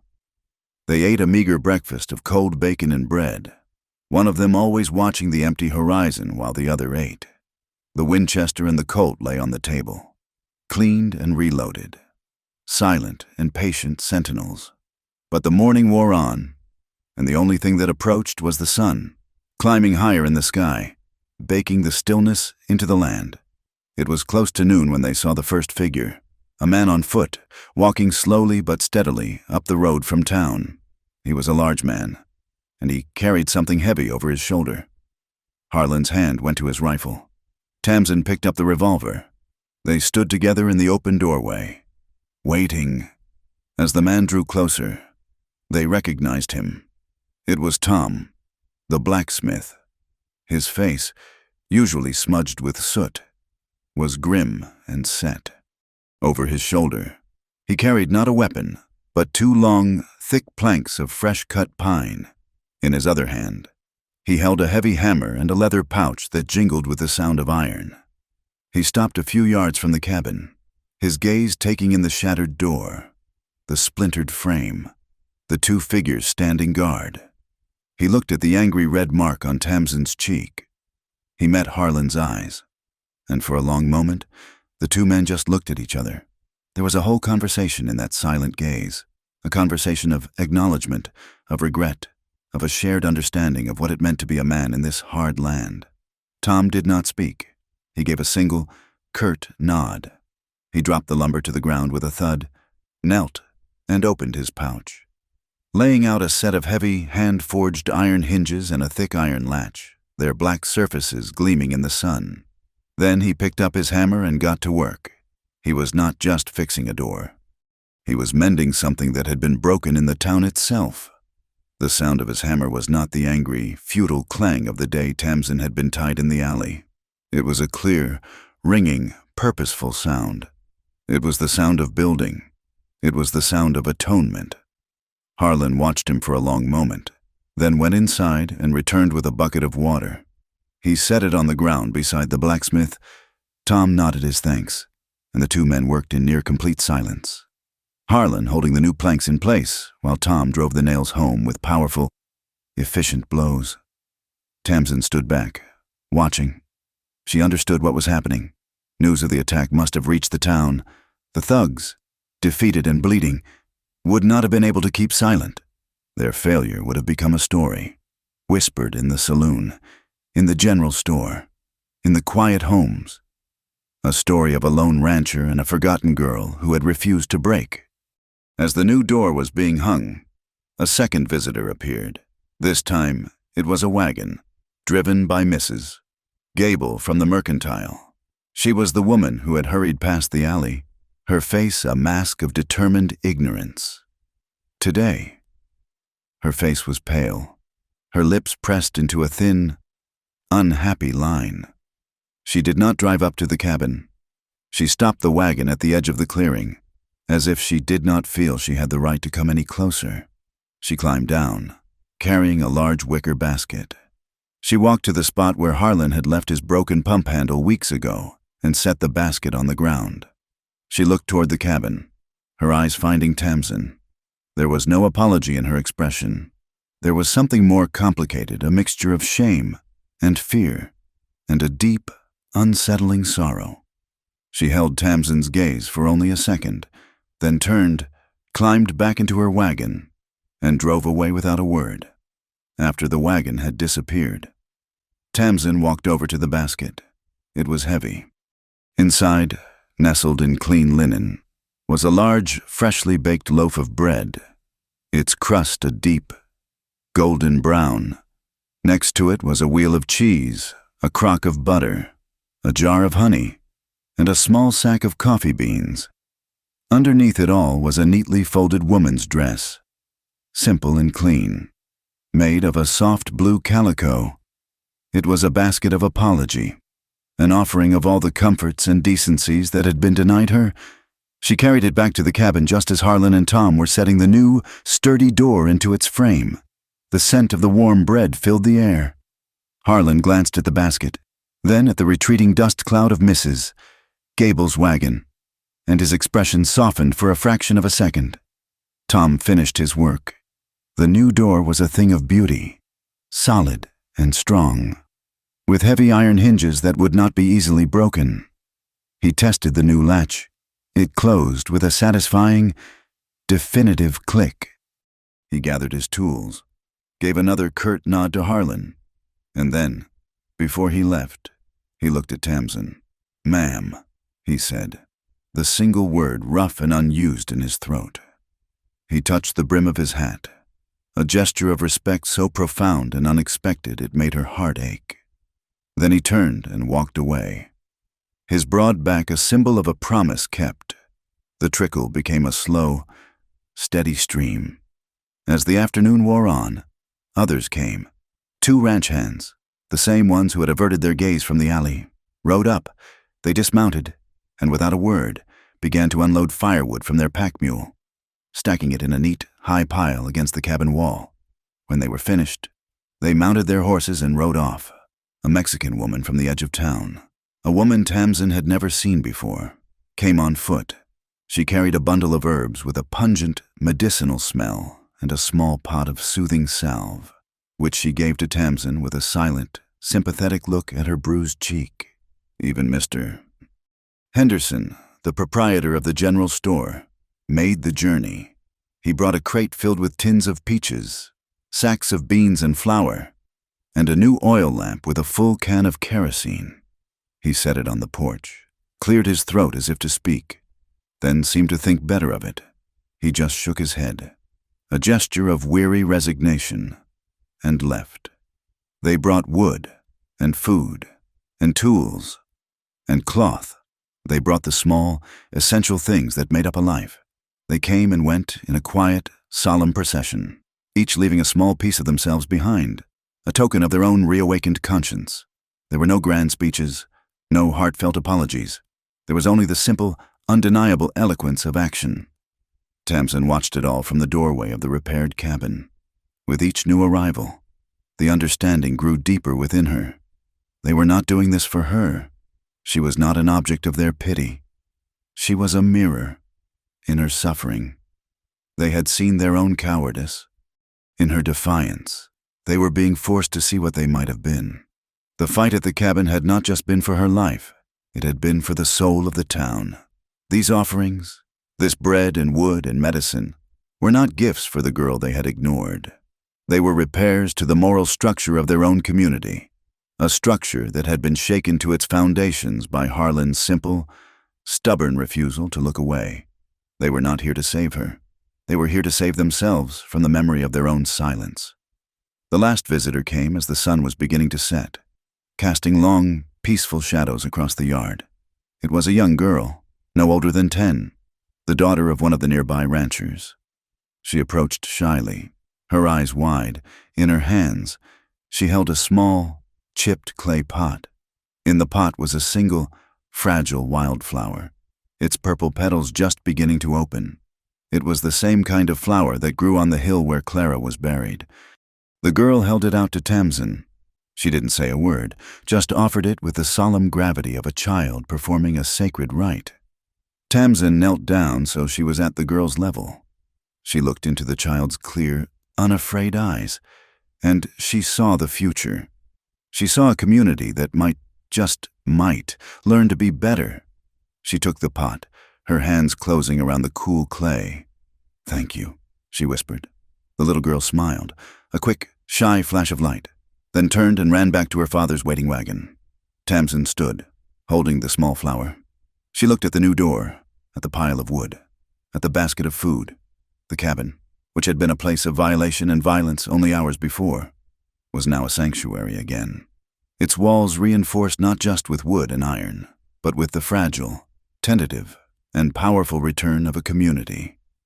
She was not alone anymore, and she understood, with a clarity that was both painful and full of a breathtaking hope, that she never truly had been.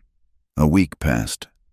The new door, solid and true on its heavy iron hinges, became a familiar part of the landscape. The neat stack of wood dwindled as it fed the evening fires. The food from the townspeople filled their shelves and their bellies. A quiet, watchful peace settled over the small ranch, different from the solitude that had come before. It was a peace that had been earned, a silence that was not empty, but full of a shared, unspoken history. Tamsin planted the small purple wildflower by the cabin door. She tended to it with the same gentle care she had given the grave on the hill, watering it each morning from the bucket. The small, fragile bloom was a spot of color, a promise of life in the hard, dry earth. It was a testament to the fact that even in the harshest of places, beauty could be coaxed into existence. She found her voice, not in long conversations, but in small, tentative sounds. She would hum as she worked, She would murmur a quiet, "Thank you," when Harlan passed her the coffee. Each word was a small step out of the long, silent prison of her past. Harlan watched her transformation with his usual quiet stillness, but there was a new light in his pale eyes. The deep, weary sadness that had been his constant companion had not vanished, but it was no longer the only thing there. He was a man who had been living in a house of memory, its rooms filled with the ghosts of what he had lost. Now, a window had been thrown open, letting in the clean, sharp air of the present. He was no longer just the keeper of Clara's memory. He was the witness to Tamsin's becoming. The loneliness had not been cured, but it had been given a companion. They knew it was not over. They knew that the kind of hate and humiliation they had dealt to Croft and Vance was not a thing that would be easily forgotten. So they remained watchful. But the watchfulness was different now. It was the calm vigilance of homesteaders, not the frantic terror of prey. The buggy returned on a Sunday morning, when the air was still and clear and the world seemed to be holding a Sabbath peace. This time, it did not storm into the clearing. It approached slowly, hesitantly, as if unsure of its welcome.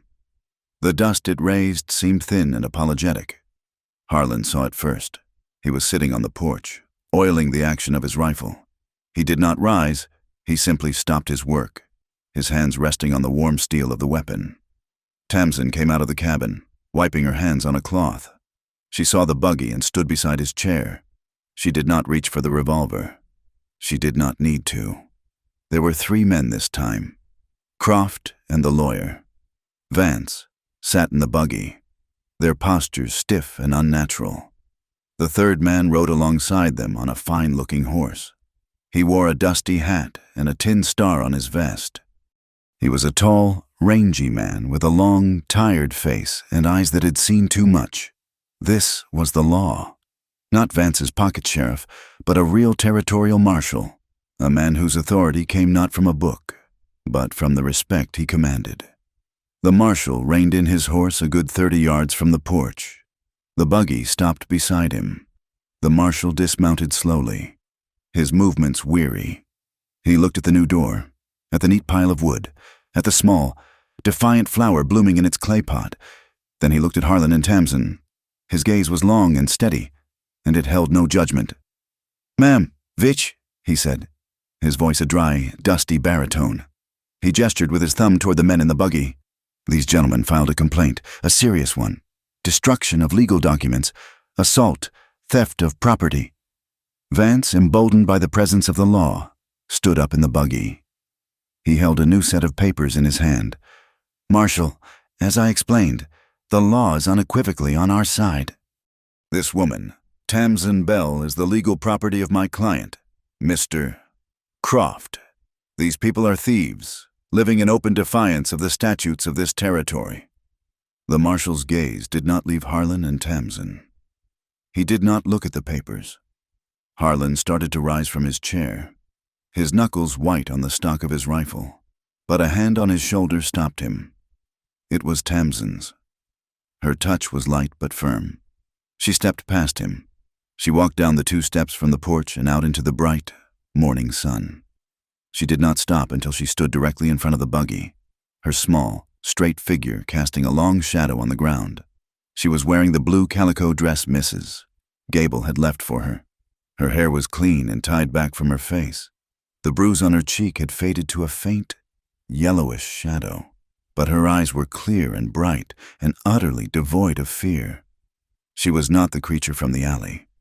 She was not even the woman who had fought like a cornered animal in the dark. She was someone new. She looked up at Elias Vance. She looked at his soft, pale hands, at his pinched, cruel mouth, at the sheaf of papers that he held like a shield. She looked at the words on the paper, the words that had defined and condemned her, the words that sought to reduce her soul to a transaction. "You have no claim on me," she said. Her voice was not loud, but it was as clear and steady as a church bell on a still morning.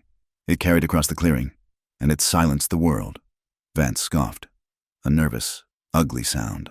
"The law says otherwise. Girl, the law says you are his." He brandished the papers again. "This says you are his. Tamsin took another step forward. She was so close now she could see the faint sheen of sweat on the lawyer's upper lip. She looked him directly in the eye. Then, with a movement that was as swift and clean and final as a hawk striking its prey, she slapped him. The sound was a sharp, flat crack in the morning stillness. It was not a blow of rage. It was a blow of punctuation. It was the full stop at the end of a long and terrible sentence.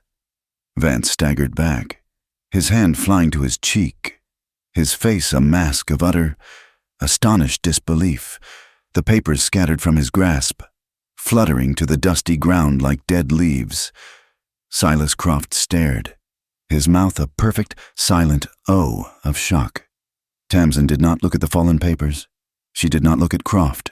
She looked only at the lawyer, at the man whose weapon was words and whose power was the fear those words inspired. "I am not your property," she said, her voice ringing with the truth of a thing that has been forged in fire. "I am not your asset. I am not a thing to be bought and sold and written about on paper. I am a woman." She took a deep, clean breath of the desert air. "And I am no longer afraid of you." The lawyer just stared at her, the red print of her hand blooming on his pale, soft cheek. He had no answer. His laws, his statutes, his threats, they were all built on the assumption of her fear, and the fear was gone. Without it, he was just a man in a hot suit, holding a handful of useless paper. The marshal, who had watched the entire exchange without moving a muscle, finally stirred. He walked over and calmly began to gather the scattered documents from the dust. He did not look at them. He folded them neatly and tucked them into his own coat pocket. He looked at Vance and Croft, and his face was filled with a profound and weary contempt. "I think your business here is concluded," he said, his voice leaving no room for argument. "This woman is not property. She's a resident of this territory, and from where I'm standing, she's under the protection of this man, on his land. You will not bother them again." He paused, his gaze hardening. "If I hear that you have, the next legal document we discuss will be a warrant for your arrest. Now get out of my sight." Defeated, humiliated, and utterly stripped of their power, Vance and Croft sank back into their seats. The marshal watched, his hand resting on the grip of his own pistol, as Croft fumbled with the reins and turned the buggy around. They rode away, not in a cloud of triumphant dust, but in a small, pathetic puff of their own irrelevance. The marshal watched them go. He then mounted his horse, looked once more at Harlan and Tamsin, and touched the brim of his hat. It was the same gesture of respect the blacksmith had given, a quiet acknowledgement of a victory won not by law, but by courage. He turned his horse and rode away, leaving them in the quiet, peaceful aftermath. That afternoon, the sun was warm and gentle. A soft breeze stirred the air, carrying the scent of sage and dust. Harlan and Tamsin sat on the porch, in the two chairs he had built so long ago. The new door stood open, a symbol of a sanctuary that no longer needed to be sealed against the world. He had made coffee.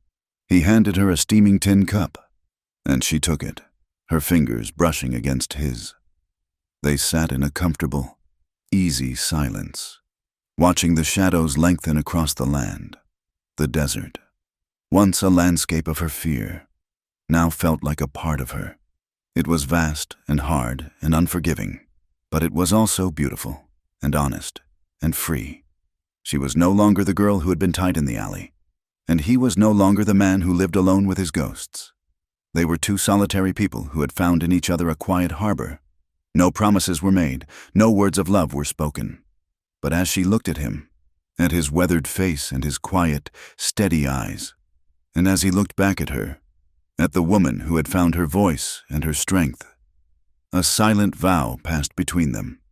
It was a promise more profound than any words, a testament to all they had endured and all they had become. We are not running anymore. Thank you for listening to our story. We'd love to know where in the world you're tuning in from, so please drop a comment below to share your thoughts and connect with us. Don't forget to subscribe to our channel, Wild West Stories 1850, and give this video a like. To help this story reach more listeners, please also consider supporting us by hitting the hype button. Your support means the world to us.